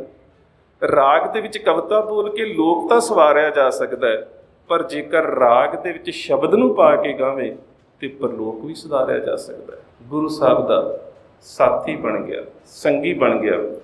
ਇਤਿਹਾਸਕ ਸਰੋਤਾਂ ਨੂੰ ਪੜ੍ਹ ਕੇ ਵੇਖੀਏ ਤੇ ਕਹਿੰਦੇ ਨੇ ਕਿ ਜਦੋਂ ਮਰਦਾਨਾ ਰਬਾਬ ਵਜਾਉਂਦਾ ਸੀ ਤੇ ਗੁਰੂ ਨਾਨਕ ਸਾਹਿਬ ਜਿਹੜਾ ਸ਼ਬਦ ਵਰਤਦੇ ਸੀ ਨਾ ਕਿ ਮਰਦਾਨਿਆਂ ਰਬਾਬ ਵਜਾ, ਮੈਨੂੰ ਕਿਸੇ ਇੱਕ ਵੀ ਜਨਮ ਸਾਖੀ ਜਾਂ ਪੁਰਾਤਨ ਸਰੋਤ ਦੇ ਵਿੱਚ ਇਹ ਸ਼ਬਦ ਨਹੀਂ ਜੇ ਲੱਭਾ ਅਜੇ ਤੱਕ ਕਿ ਮਰਦਾਨਿਆਂ ਰਬਾਬ ਵਜਾ ਮੈਂ ਬਾਣੀ ਪੜ੍ਹਨੀ ਹੈ। ਮੈਨੂੰ ਇਹ ਸ਼ਬਦ ਨਹੀਂ ਮਿਲਿਆ। ਮੈਨੂੰ ਜਿਹੜਾ ਸ਼ਬਦ ਮਿਲਿਆ ਉਹ ਹੈ, ਮਰਦਾਨਿਆਂ ਜਰਾ ਆਪਣੀ ਰਬਾਬ ਨੂੰ ਛੇੜ, ਖੁਦਾ ਦੀ ਸਿਫਤ ਦੇ ਵਿੱਚੋਂ ਦੀਦਾਰ ਕਰੀਏ। ਇਹ ਬੜੀ ਸਮਝਣ ਵਾਲੀ ਗੱਲ ਹੈ। ਖੁਦਾ ਦੀ ਸਿਫਤ ਦੇ ਵਿੱਚੋਂ ਖੁਦਾ ਦੇ ਦੀਦਾਰ ਕਰੀਏ, ਮਤਲਬ ਕਿ ਤੇਰੇ ਰਾਗ ਦੇ ਨਾਲ ਜਿਹੜਾ ਮੈਂ ਸ਼ਬਦ ਗਾਇਨ ਕਰਦਾ, ਉਸ ਸ਼ਬਦ ਦੇ ਵਿੱਚੋਂ ਖੁਦਾ ਦੇ ਦੀਦਾਰ ਹੁੰਦੇ। ਮਰਦਾਨੇ ਦੀ ਮਾਸੀ ਦਾ ਪੁੱਤਰ ਦਾਦਾ ਵੀ ਸੀ, ਕੰਮ ਉਹ ਵੀ ਇਹੀ ਕਰਦਾ ਸੀ, ਰਬਾਬ ਵਜਾਉਂਦਾ ਸੀ ਤੇ ਉਸ ਸਮੇਂ ਸੱਭਿਆਚਾਰਕ ਗੀਤ ਜਾਂ ਫਿਰ ਕਵਿਤਾਵਾਂ ਗਾ ਕੇ ਆਪਣਾ ਨਿਰਵਾਹ ਕਰਿਆ ਕਰਦਾ ਸੀ। ਇੱਕ ਦਿਨ ਮਰਦਾਨਾ ਰਬਾਬ ਵਜਾ ਰਿਹਾ ਤੇ ਗੁਰੂ ਨਾਨਕ ਸੱਚੇ ਪਾਤਸ਼ਾਹ ਵਜ਼ਦ ਦੇ ਵਿੱਚ ਆ ਕੇ ਉਸ ਖੁਦਾਈ ਸਿਫਤ ਦੇ ਦੀਦਾਰ ਕਰ ਰਹੇ ਨੇ। ਦਾਲਾ ਬੜਾ ਚਿਰ ਸੋਚਦਾ ਰਿਹਾ, ਰਬਾਬ ਵੀ ਬੜੀ ਪਿਆਰੀ, ਸ਼ਬਦ ਵੀ ਬੜਾ ਪਿਆਰਾ, ਇੱਕ ਵਿਸਮਾਦ ਦਾ ਰੂਪ। ਇੰਜ ਲੱਗਾ ਕਿ ਸਾਰੀ ਕਾਇਨਾਤ ਚੁੱਪ ਹੈ, ਪਸ਼ੂ ਪੰਛੀ ਵੀ ਅਹਿਲ ਹੋਏ ਨੇ, ਸਾਰੇ ਹੀ ਇੱਕ ਵਿਸਮਾਦੀ ਨਾਦ ਦੇ ਵਿੱਚ ਨੇ। ਸ਼ਬਦ ਖਤਮ ਹੋਇਆ ਤੇ ਦਾਲੇ ਨੇ ਇੱਕ ਗੱਲ ਕਹਿ ਦਿੱਤੀ, ਮਰਦਾਨਿਆ, ਆਹ ਜਿਹੜਾ ਕਾਇਨਾਤ ਦਾ ਵਿਸਮਾਦ ਵੇਖਦਾ ਹੈ ਨਾ, ਇਹ ਨਾਨਕ ਦੇ ਸ਼ਬਦ ਕਰਕੇ ਨਹੀਂ, ਤੇਰੀ ਰਬਾਬ ਕਰਕੇ। ਇਹ ਨਾਨਕ ਦੇ ਸ਼ਬਦ ਕਰਕੇ ਨਹੀਂ, ਇਹ ਤਾਂ ਤੇਰੀ ਰਬਾਬ ਕਰਕੇ ਹੈ। ਤੇਰੀ ਰਬਾਬ ਹੀ ਇੰਨੀ ਪਿਆਰੀ ਹੈ ਨਾ ਕਿ ਕਾਇਨਾਤ ਦੇ ਵਿੱਚ ਇੱਕ ਵੱਖਰਾ ਵਿਸਮਾਦ ਛਾ ਜਾਂਦਾ ਹੈ। ਇਹ ਤਾਂ ਤੇਰੀ ਰਬਾਬ ਦਾ, ਤੇਰੀ ਤਾਰ ਦਾ ਕਮਾਲ ਹੈ। ਤੇ ਪਾਤਸ਼ਾਹ ਨੇ ਜਦੋਂ ਇਹ ਗੱਲ ਸੁਣੀ ਨਾ, ਕਹਿੰਦੇ ਮਰਦਾਨਿਆ, ਰਬਾਬ ਬੰਦ ਕਰ, ਜਰਾ ਦਾਲੇ ਦੀ ਰਬਾਬ ਸੁਣ ਲਈਏ। ਦਾਲੇ ਨੇ ਉਹੀ ਰਬਾਬ ਵਜਾਉਣੀ ਸ਼ੁਰੂ ਕੀਤੀ ਤੇ ਕੋਈ ਅਸਰ ਨਾ ਪਿਆ ਕਾਇਨਾਤ ਦੇ ਉੱਪਰ। ਮਤਲਬ ਕਿ ਇਕੱਲੇ ਰਾਗ ਦਾ ਕੋਈ ਅਸਰ ਨਹੀਂ ਹੈ ਜਿੰਨਾ ਚਿਰ ਸ਼ਬਦ ਨਾਲ ਨਾ ਹੋ। ਅੱਜ ਸਾਡੀ ਜਿਹੜੀ ਸੁਰਤ ਹੈ ਨਾ, ਉਹ ਕੇਵਲ ਇਕੱਲੇ ਰਾਗ ਤੇ ਰੀਝਦੀ ਹੈ। ਅਸੀਂ ਬਹੁਤ ਸਾਰੇ ਰਾਗੀਆਂ ਦੇ ਕੋਲੋਂ ਟਿਊਨਾਂ ਸੁਣ ਕੇ ਹੀ ਖੁਸ਼ ਹੋ ਜਾਂਦੇ ਹਾਂ, ਸ਼ਬਦ ਦੇ ਨਾਲ ਅਸੀਂ ਜੁੜਦੇ ਨਹੀਂ। ਬਹੁਤਾਤ ਜਦੋਂ ਕੋਈ ਕੀਰਤਨੀ ਜਥਾ ਕੀਰਤਨ ਕਰਨ ਵਾਸਤੇ ਵੀ ਬੈਠਦਾ ਹੈ ਤੇ ਸਾਡੀ ਮੰਗ ਉਸ ਸ਼ਬਦ ਦੀ ਹੁੰਦੀ ਜਿਹਦੀ ਟਿਊਨ ਸਾਨੂੰ ਚੰਗੀ ਲੱਗ ਰਹੀ, ਜਿਹਦੀ ਤਰਜ, ਜਿਸ ਦੀ ਬਹਿਰ ਸਾਨੂੰ ਪ੍ਰਭਾਵਿਤ ਕਰ ਰਹੀ ਹੁੰਦੀ ਹੈ। ਮੈਂ ਅਕਸਰ ਵੇਖਦਾ ਸਾਡੀ ਸ਼ਬਦ ਦੀ ਮੰਗ ਵੀ ਉਹੀ ਹੁੰਦੀ ਹੈ ਤੇ ਉਦੋਂ ਸਾਡਾ ਮਨ ਸ਼ਬਦ ਦੇ ਨਾਲ ਨਹੀਂ, ਉਸ ਬਹਿਰ ਦੇ ਨਾਲ, ਉਸ ਟਿਊਨ ਦੇ ਨਾਲ ਜੁੜਿਆ ਹੁੰਦਾ ਹੈ। ਕੋਈ ਅਸਰ ਨਹੀਂ ਹੋਇਆ ਕਾਇਨਾਤ ਦੇ ਉੱਪਰ, ਕੁਝ ਨਾ ਹੋਇਆ। ਬੜਾ ਚਿਰ ਦਾਲੇ ਨੇ ਰਬਾਬ ਵਜਾ ਕੇ ਵਜਾਉਣੀ ਬੰਦ ਕਰ ਦਿੱਤੀ ਤੇ ਫਿਰ ਜਿਹੜੇ ਗੁਰੂ ਨਾਨਕ ਸਾਹਿਬ ਨੇ ਸ਼ਬਦ ਕਹੇ ਨੇ ਨਾ, ਉਹ ਬੜੇ ਪਿਆਰੇ ਨੇ, ਸਾਡੇ ਪੁਰਾਤਨ ਸਰੋਤਾਂ 'ਚ ਮਿਲਦੇ ਨੇ। ਸਤ ਗੁਰ ਨਾਨਕ ਤਬ ਕਹਾ, ਤੁਮੇ ਮਾਨ ਅਬਕੀਨ, ਮਾਨ ਸਹਿਤ ਕਲਿਆਣ ਨਾਹੀ, ਕੋਟ ਜਤਨ ਲੱਖ ਕੀਨ। ਦਾਲਿਆ, ਇਹਦੇ 'ਚ ਕੋਈ ਸ਼ੱਕ ਨਹੀਂ, ਰਾਗ ਦੀ ਅਹਿਮੀਅਤ ਹੈ, ਪਰ ਜੇਕਰ ਤੇਰੇ ਕੋਲ ਰਾਗ ਦਾ ਗੁਣ ਹੈ ਤੇ ਉਸ ਗੁਣ ਦੇ ਨਾਲ ਜਿਹੜਾ ਅਹੰਕਾਰ ਤੈਨੂੰ ਆ ਗਿਆ ਨਾ, ਉਸਨੇ ਤੇਰੇ ਰਾਗ ਦੇ ਗੁਣ ਦਾ ਵੀ ਵਿਨਾਸ਼ ਕਰ ਦਿੱਤਾ ਹੈ। ਰਾਗ ਦੀ ਅਹਿਮੀਅਤ ਉਦੋਂ ਤੱਕ ਹੈ ਜਿੰਨਾ ਚਿਰ ਰਾਗ ਦੇ ਨਾਲ ਸ਼ਬਦ ਹੈ। ਸਤਿਗੁਰ ਨਾਨਕ ਤਬ ਕਹਾ, ਤੁਮੇ ਮਾਨ ਅਬਕੀਨ, ਮਾਨ ਸਹਿਤ ਕਲਿਆਣ ਨਾਹੀ, ਕੋਟ ਜਤਨ ਲੱਖ ਕੀਨ। ਤੂੰ ਜਿੰਨੀ ਮਰਜ਼ੀ ਸੋਹਣੀ ਰਬਾਬ ਵਜਾ, ਜਿੰਨੇ ਮਰਜ਼ੀ ਜਤਨ ਕਰ, ਇਸ ਕਾਇਨਾਤ ਦੇ ਉੱਪਰ ਵਿਸਵਾਦੀ ਰੰਗਤ ਜੇ ਛਾ ਸਕਦੀ ਹੈ ਤੇ ਕੇਵਲ ਸ਼ਬਦ ਦੇ ਨਾਲ, ਇਕੱਲੇ ਰਾਗ ਦੇ ਨਾਲ ਨਹੀਂ। ਸ਼ਬਦ ਔਰ ਰਾਗ ਦੀ ਸੁਮੇਲਤਾ ਦਾ ਮੁੱਢ ਬੰਨ੍ਹ ਦਿੱਤਾ ਗੁਰੂ ਨਾਨਕ ਦੇਵ ਸੱਚੇ ਪਾਤਸ਼ਾਹ ਮਹਾਰਾਜ ਨੇ। ਤੇ ਮੈਂ ਕਈ ਵਾਰੀ ਵੇਖਦਾ ਹਾਂ ਇਤਿਹਾਸ ਦੇ ਵਿੱਚ ਇਸ ਗੱਲ ਤੋਂ ਕਿਨਾਰਾ ਕਸ਼ੀ ਨਹੀਂ ਕੀਤੀ ਜਾ ਸਕਦੀ ਕਿ ਗੁਰੂ ਨਾਨਕ ਸਾਹਿਬ ਨੂੰ ਸਰਪ ਨੇ ਛਾਇਆ ਕੀਤਾ, ਗੁਰਦੁਆਰਾ ਸਾਹਿਬ ਵੀ ਬਣਿਆ ਹੋਇਆ। ਤੇ ਜਿਹੜਾ ਇਹ ਕਿਸੇ ਵੀ ਅਵਤਾਰ ਪੁਰਸ਼ ਨੂੰ ਜਾਂ ਨਿਰੰਕਾਰ ਨੂੰ ਜਿਹੜਾ ਸਰਪ ਛਾਇਆ ਦਾ ਪ੍ਰਸੰਗ ਹੈ, ਇਹ ਸਾਨੂੰ ਬੋਧੀ ਧਰਮ ਦੇ ਵਿੱਚ ਸਭ ਤੋਂ ਪਹਿਲਾਂ ਮਿਲਦਾ ਹੈ। ਪਰ ਗੁਰੂ ਨਾਨਕ ਸਾਹਿਬ ਨੂੰ ਜਿਹੜੀ ਸਰਪ ਨੇ ਛਾਂ ਕੀਤੀ ਹੈ, ਡਾਕਟਰ ਤਾਰਨ ਸਿੰਘ ਨੇ ਜਿਹੜਾ ਇਹਦਾ ਪ੍ਰਤੀਰੂਪ ਤੇ ਪਰਿਭਾਸ਼ਾ ਸਾਡੇ ਸਾਹਮਣੇ ਰੱਖੀ ਹੈ ਨਾ, ਉਹ ਬਹੁਤ ਵੱਖਰੀ ਹੈ। ਉਹਨਾਂ ਨੇ ਕਿਹਾ, ਜਨਮ ਸਾਖੀ ਦੇ ਸ਼ਬਦ ਪੜ੍ਹੋ। ਉਹਨੇ ਨਾਨਕ ਤਪੇ ਨੂੰ ਮਾਇਆ ਨਾਗਨੀ ਨੇ ਹੋਏ ਆਏ ਟਹਿਲ ਦਿੱਤੀ। ਉਦੋਂ ਦੋ ਧਰਮ ਨੇ, ਇੱਕ ਧਰਮ ਰਾਜਨੀਤਿਕ ਤੌਰ ਤੇ ਇਸ ਸੱਤਾ ਦੇ ਉੱਪਰ ਕਾਬਜ਼ ਹੈ, ਇੱਕ ਧਰਮ ਧਾਰਮਿਕ ਤੌਰ ਤੇ ਲੋਕਾਂ ਦੇ ਮਨਾਂ ਦੇ ਉੱਪਰ ਕਾਬਜ਼ ਹੈ, ਇੱਕ ਇਸਲਾਮ ਤੇ ਇੱਕ ਬ੍ਰਾਹਮਣਵਾਦ। ਇੱਕ ਧਰਮ ਦੇ ਵਿੱਚ ਕਿਹਾ ਗਿਆ ਹੈ ਕਿ ਤੁਸੀਂ ਖੁਦਾ ਦੀ ਸਿਫਤ ਰਾਗ ਦੇ ਨਾਲ ਨਹੀਂ ਕਰ ਸਕਦੇ। ਇਸਲਾਮ ਤੇ ਰਾਗ ਨੂੰ, ਸਰਪ ਨੂੰ ਰਾਗ ਦਾ ਸਰੋਤਾ ਮੰਨਿਆ ਗਿਆ। ਅਕਸਰ ਅਸੀਂ ਕਹਿੰਦੇ ਹਾਂ ਕਿ ਜਦੋਂ ਬੀਨ ਵੱਜਦੀ ਹੈ ਤੇ ਸੱਪ ਝੂਮਦਾ ਹੈ। ਬੇਸ਼ੱਕ ਸਾਨੂੰ ਇਹ ਵੀ ਪਤਾ ਹੈ ਕਿ ਸੱਪ ਦੇ ਕੰਨ ਨਹੀਂ ਹੁੰਦੇ, ਪਰ ਉਹਦੀ ਸਾਰੀ ਜਿਹੜਾ ਸਰੀਰ ਹੈ, ਜਿਹੜੀ ਉਹਦੀ ਬਾਡੀ ਹੈ, ਉਹ ਸਾਰੀ ਹੀ ਵਾਈਬ੍ਰੇਸ਼ਨ ਮਹਿਸੂਸ ਕਰਦੀ ਹੈ। ਇਸ ਕਰਕੇ ਸੱਪ ਨੂੰ ਬੀਨ ਦਾ ਸਰੋਤਾ ਮੰਨਿਆ ਜਾਂਦਾ ਹੈ ਕਿ ਸੱਪ ਸੰਗੀਤ ਦਾ ਸਰੋਤਾ ਹੈ। ਸੋ ਇੱਕ ਧਰਮ ਕਹਿ ਰਿਹਾ ਹੈ ਕਿ ਖੁਦਾਈ ਸਿਫਤ ਜਿਹੜੀ ਹੈ ਉਹ ਸੰਗੀਤ ਦੇ ਨਾਲ ਹੋ ਹੀ ਨਹੀਂ ਸਕਦੀ, ਤੇ ਦੂਜਾ ਧਰਮ ਮਾਇਆ ਨੂੰ ਨਾਗਨੀ ਕਹਿ ਰਿਹਾ ਹੈ। ਉਹ ਕਹਿ ਰਿਹਾ ਹੈ ਕਿ ਤੁਸੀਂ ਇਸ ਮਾਇਆ ਨਾਗਨੀ ਦੇ ਨਾਲ ਰਹਿੰਦਿਆਂ ਪਰਮਾਤਮਾ ਦੇ ਪਰਮਾਰਥ ਨੂੰ ਪ੍ਰਾਪਤ ਕਰ ਹੀ ਨਹੀਂ ਸਕਦੇ। ਗੁਰੂ ਨਾਨਕ ਸਾਹਿਬ ਨੇ ਦੋਵੇਂ ਹੀ ਸੰਕਲਪ ਆਪਣੇ ਚਰਨਾਂ ਦੇ ਵਿੱਚ ਝੁਕਾ ਦਿੱਤੇ ਕਿ ਸੰਗੀਤ ਦੇ ਨਾਲ ਖੁਦਾ ਦੀ ਸਿਫਤ ਵੀ ਕੀਤੀ ਜਾ ਸਕਦੀ ਹੈ ਤੇ ਮਾਇਆ ਦੇ ਵਿੱਚ ਰਹਿੰਦਿਆਂ ਉਦਾਸੀ ਵੀ ਹੋਇਆ ਜਾ ਸਕਦਾ ਹੈ। ਸੋ ਸਰਪ ਛਾਇਆ ਦਾ ਸੰਕਲਪ ਇੰਨਾ ਛੋਟਾ ਨਹੀਂ ਸੀ ਜਿੰਨਾ ਅਸੀਂ ਬਣਾ ਲਿਆ ਹੈ। ਇਹਦੇ ਪਿੱਛੇ ਜੇਕਰ ਅਸੀਂ ਲੌਜਿਕ ਵੇਖੀਏ ਤੇ ਬਹੁਤ ਵੱਡਾ ਸੀ। कि ਜਿਹੜੇ ਲੋਕ ਕਹਿੰਦੇ ਸੀ ਕਿ ਸੰਗੀਤ ਦੇ ਨਾਲ ਖੁਦਾ ਦੀ ਭਗਤੀ ਨਹੀਂ ਹੋ ਸਕਦੀ, ਗੁਰੂ ਨਾਨਕ ਸਾਹਿਬ ਨੇ ਉਹ ਵੀ ਧਰਮ ਦਾ ਨਵਾਂ ਰਾਹ ਦੱਸ ਦਿੱਤਾ ਕਿ ਖੁਦਾ ਦੀ ਸਿਫਤ ਸੰਗੀਤ ਦੇ ਨਾਲ ਹੋ ਸਕਦੀ ਹੈ। ਜਿਹੜੇ ਲੋਕ ਕਹਿੰਦੇ ਸੀ ਕਿ ਮਾਇਆ ਦੇ ਵਿੱਚ ਰਹਿ ਕੇ ਪਰਮਾਰਥ ਦੇ ਮਾਰਗ ਤੇ ਨਹੀਂ ਤੁਰਿਆ ਜਾ ਸਕਦਾ, ਗੁਰੂ ਨਾਨਕ ਸਾਹਿਬ ਨੇ ਇਹ ਵੀ ਦੱਸ ਦਿੱਤਾ ਕਿ ਅੰਜਨ ਮਹਿ ਨਿਰੰਜਨ ਰਹੀਏ, ਕਿ ਸੰਸਾਰ ਦੇ ਵਿੱਚ ਰਹਿੰਦਿਆਂ ਵੀ ਨਿਰੰਕਾਰ ਦੀ ਪ੍ਰਾਪਤੀ ਕੀਤੀ ਜਾ ਸਕਦੀ ਹੈ। ਉਸ ਤੋਂ ਬਾਅਦ ਅਗਲਾ ਸਭ ਤੋਂ ਵੱਡਾ ਉਹ ਗੁਰੂ ਨਾਨਕ ਸਾਹਿਬ ਦਾ ਸਿੱਖ ਹੈ ਤੇ ਇਸਲਾਮੀ ਪਰਿਵਾਰ ਦੇ ਵਿੱਚੋਂ, ਪਰ ਉਹ ਇਸਲਾਮੀ ਵੀਰ ਜਿਹੜਾ ਗੁਰੂ ਨਾਨਕ ਸਾਹਿਬ ਦਾ ਐਸਾ ਸਿੱਖ ਬਣਿਆ ਕਿ ਗੁਰੂ ਨਾਨਕ ਸਾਹਿਬ ਦੇ ਨਾਮ ਦੇ ਉੱਪਰ 757 ਮੁਰੱਬੇ ਜ਼ਮੀਨ ਲਗਾ ਦਿੱਤੀ, 18,500 ਏਕੜ। ਉਸ ਦੇ ਪਿਛੋਕੜ ਨੂੰ ਵੇਖਣਾ ਬਹੁਤ ਜ਼ਰੂਰੀ ਹੈ। ਬਹੁਤ ਜ਼ਰੂਰੀ ਇਸ ਕਰਕੇ ਹੈ ਕਿਉਂਕਿ ਜਦੋਂ ਅਸੀਂ ਤਾਰੀਖੇ ਭੱਟੀਆਂ ਪੜ੍ਹਦੇ ਹਾਂ ਨਾ, ਤੁਸੀਂ ਹੈਰਾਨ ਹੋ ਜਾਵੋਗੇ ਕਿ ਜਿਸ ਵੰਸ਼ ਦੇ ਵਿੱਚੋਂ ਰਾਏ ਬਲਾਰ ਭੱਟੀ ਹੈ, ਉਸੇ ਹੀ ਜੱਦੋਮਾਨ ਭੱਟੀ ਦੀ ਵੰਸ਼ ਦੇ ਵਿੱਚੋਂ ਸ਼ੇਰੇ ਪੰਜਾਬ ਮਹਾਰਾਜਾ ਰਣਜੀਤ ਸਿੰਘ ਹੈ। ਦੋਵੇਂ ਹੀ ਜੱਦੋਮਾਨ ਭੱਟੀ ਦੀ ਬੰਸਾਵਲੀ ਦੇ ਵਿੱਚੋਂ ਚੱਲਦੇ। ਹੁਣ ਇਹ ਸ਼ੁਰੂਆਤ ਕਿਵੇਂ ਹੁੰਦੀ ਹੈ? ਸ਼ੁਰੂਆਤ ਹੁੰਦੀ ਹੈ ਜਦੋਂ 1295 ਤੋਂ ਲੈ ਕੇ 1315 ਤੱਕ ਅਲਾਉਦੀਨ ਖਿਲਜੀ ਰਾਜਪੂਤਾਨੇ ਦੇ ਉੱਪਰ ਹਮਲਾ ਕਰਦਾ ਹੈ। ਰਾਜਪੂਤਾਨੇ ਦੇ ਉੱਪਰ ਅਲਾਉਦੀਨ ਖਿਲਜੀ ਦੇ ਹਮਲੇ ਹੁੰਦੇ ਨੇ। ਉਸ ਸਮੇਂ ਦੇ ਜਿਹੜੇ ਕੁਝ ਭੱਟੀ ਪਰਿਵਾਰ ਨੇ ਉਹ ਉਸ ਦਾ ਮੁਕਾਬਲਾ ਕਰਦੇ ਨੇ। ਕੁਝ ਭੱਟੀ ਪਰਿਵਾਰ ਜਿਹੜੇ ਨੇ ਰਾਜਪੂਤਾਨੇ ਦੇ ਜੈਸਲਮੇਰ ਦੇ ਇਲਾਕੇ ਨੂੰ ਛੱਡ ਕੇ ਪੰਜਾਬ ਵੱਲ ਨੂੰ ਆ ਜਾਂਦੇ ਨੇ ਤੇ ਕੁਝ ਦੀਨੇ ਇਸਲਾਮ ਨੂੰ ਧਾਰਨ ਕਰ ਲੈਂਦੇ ਨੇ। ਸੋ ਤਿੰਨ ਤਰ੍ਹਾਂ ਦੇ ਲੋਕ ਬਣ ਜਾਂਦੇ ਨੇ। ਇੱਕ ਇਲਾਕਾ ਛੱਡ ਦਿੰਦੇ ਨੇ, ਇੱਕ ਮੁਕਾਬਲਾ ਕਰਦੇ ਨੇ, ਇੱਕ ਦੀਨੇ ਇਸਲਾਮ ਧਾਰਨ ਕਰ ਲੈਂਦੇ ਨੇ। ਜੈਸਲਮੇਰ ਦੇ ਵਿੱਚ ਰਾਜੇ ਦੇਵਚੰਦ ਦੀ 8ਵੀਂ ਪੀੜ੍ਹੀ ਦੇ ਵਿੱਚੋਂ ਹੋਇਆ ਹੈ ਰਾਜਾ ਰਾਵਲ, ਜੈਸਲ ਰਾਵਲ। ਜੈਸਲ ਰਾਵਲ ਦੇ ਪਰਿਵਾਰ ਦੇ ਵਿੱਚ ਇੱਕ ਬੜਾ ਹੀ ਬਹਾਦਰ ਨੌਜਵਾਨ ਹੋਇਆ ਹੈ ਰਾਣਾ ਰਾਏ। ਰਾਣਾ ਰਾਏ ਨੇ ਮੁਕਾਬਲਾ ਕੀਤਾ ਅਲਾਉਦੀਨ ਖਿਲਜੀ ਦਾ। ਬੇਸ਼ੱਕ ਜਦੋਂ ਸਾਨੂੰ ਤਾਰੀਖੇ ਖਿਲਜੀ ਪੜ੍ਹਾਈ ਜਾਂਦੀ ਹੈ ਨਾ, ਉਹਦੇ 'ਚ ਬੜੇ ਔਗਣ ਦੱਸੇ ਜਾਂਦੇ ਨੇ, ਪਰ ਅਲਾਉਦੀਨ ਖਿਲਜੀ ਦੇ ਵਿੱਚ ਗੁਣ ਵੀ ਬਹੁਤ ਸੀ। ਕਿਤੇ ਸਾਨੂੰ ਪੜ੍ਹਨ ਦਾ ਮੌਕਾ ਮਿਲੇ, ਉਹਦੇ 'ਚ ਗੁਣ ਵੀ ਬਹੁਤ ਸੀ। ਉਹਦਾ ਦੁਸ਼ਮਣ ਹੈ ਰਾਣਾ ਰਾਏ। ਰਾਣਾ ਰਾਏ ਅਲਾਉਦੀਨ ਖਿਲਜੀ ਦੇ ਖਿਲਾਫ ਬਹਾਦਰੀ ਦੇ ਨਾਲ ਲੜਿਆ। ਅਖੀਰ ਇੰਨੀ ਨਾ ਤਾਂ ਫੌਜ ਸੀ, ਨਾ ਇੰਨੇ ਸਾਧਨ ਸੀ। ਉਹਦੇ ਕੋਲ ਸਾਧਨ ਬੜੇ ਸੀ, ਫੌਜ ਬੜੀ ਵੱਡੀ ਸੀ। ਬੇਸ਼ੱਕ ਉਸਨੇ ਹਾਰ ਨਹੀਂ ਮੰਨੀ, ਪਰ ਅਲਾਉਦੀਨ ਖਿਲਜੀ ਨੇ ਉਸ ਨੂੰ ਆਪਣੇ ਰਾਜ ਦੇ ਵਿੱਚ ਬੁਲਾਇਆ। ਕਹਿੰਦਾ ਬੇਟਾ, ਬੜੀ ਛੋਟੀ ਉਮਰ ਦਾ ਸੀ ਇਹ ਰਾਣਾ ਰਾਏ, ਕਹਿੰਦਾ ਬੇਟਾ ਮੈਂ ਬਹੁਤ ਪ੍ਰਸੰਨ ਹੋਇਆ ਹੈ ਕਿ ਤੂੰ ਇੰਨੀ ਛੋਟੀ ਉਮਰ ਦੇ ਵਿੱਚ ਇੰਨੀ ਬਹਾਦਰੀ ਦੇ ਨਾਲ ਮੇਰੇ ਲਸ਼ਕਰ ਦਾ ਮੁਕਾਬਲਾ ਕੀਤਾ। ਮੈਂ ਚਾਹੁੰਦਾ ਤੂੰ ਦੀਨੇ ਇਸਲਾਮ 'ਚ ਆ ਜਾਵੇਂ ਤੇ ਮੈਂ ਤੈਨੂੰ 1.5 ਲੱਖ ਏਕੜ ਦੀ ਜ਼ਮੀਨ ਪੰਜਾਬ ਦੇ ਇਲਾਕੇ 'ਚ ਦਿੰਦਾ। ਇਸ ਨੇ ਦੀਨੇ ਇਸਲਾਮ ਧਾਰਨ ਕੀਤਾ। ਇਹ ਜਿਹੜਾ ਰਾਣਾ ਰਾਏ ਹੈ, ਜਿਸ ਨੇ ਪਹਿਲੀ ਵਾਰੀ ਭੱਟੀ ਪਰਿਵਾਰ ਦੇ ਵਿੱਚੋਂ ਦੀਨੇ ਇਸਲਾਮ ਧਾਰਨ ਕਰਕੇ ਪੰਜਾਬ ਦੇ ਵਿੱਚ 1.5 ਲੱਖ ਏਕੜ ਜ਼ਮੀਨ ਲਈ, ਇਹ ਰਾਏ ਭੋਏ ਦਾ ਪਿਤਾ ਸੀ। ਸੋ ਇੱਥੋਂ ਇਹਨਾਂ ਦੀ ਪਰੰਪਰਾ ਜਿਹੜੀ ਭੱਟੀ ਖਾਨਦਾਨ ਦੀ ਇਸਲਾਮ ਦੇ ਨਾਲ ਜੁੜ ਜਾਂਦੀ ਹੈ। ਫਿਰ ਇਹਨਾਂ ਦੀ ਵੰਸ਼ ਦੇ ਵਿੱਚੋਂ ਆ ਕੇ ਪੰਜਾਬ ਦੇ ਵਿੱਚ ਕੁਝ ਪਿੰਡ ਵਸਾਏ ਗਏ ਨੇ। ਇਸੇ ਵੰਸ਼ ਦੇ ਵਿੱਚੋਂ ਇੱਕ ਪਰਿਵਾਰ ਆਇਆ ਬਠਿੰਡੇ ਦੇ ਵਿੱਚ। ਇਹਦਾ ਨਾਮ ਸੀ, ਜਿਹੜਾ ਬਠਿੰਡੇ ਦਾ ਨਾਮ ਸੀ, ਉਹ ਸੀ ਭੱਟੀ ਵੰਡ, ਕਿ ਭੱਟੀਆਂ ਦੀ ਵੰਡ ਦੇ ਵਿੱਚ ਆਇਆ ਹੋਇਆ ਇਲਾਕਾ। ਉਹ ਭੱਟੀ ਵੰਡ ਤੋਂ ਬਦਲਦਾ ਹੋਇਆ ਹੌਲੀ ਹੌਲੀ ਸ਼ਬਦ ਬਠਿੰਡਾ ਬਣਿਆ। ਦੂਸਰੀ ਇਹਨਾਂ ਦੀ ਕੋਈ 50-60 ਹਜ਼ਾਰ ਏਕੜ ਦੀ ਜਿਹੜੀ ਜ਼ਗੀਰ ਹੈ, ਉਹ ਸੀ ਮਾਝੇ ਦੇ ਇਲਾਕੇ ਦੇ ਵਿੱਚ। ਉੱਥੇ ਆ ਕੇ ਇਹਨਾਂ ਨੇ 2 ਪਿੰਡ ਵਸਾਏ ਨੇ।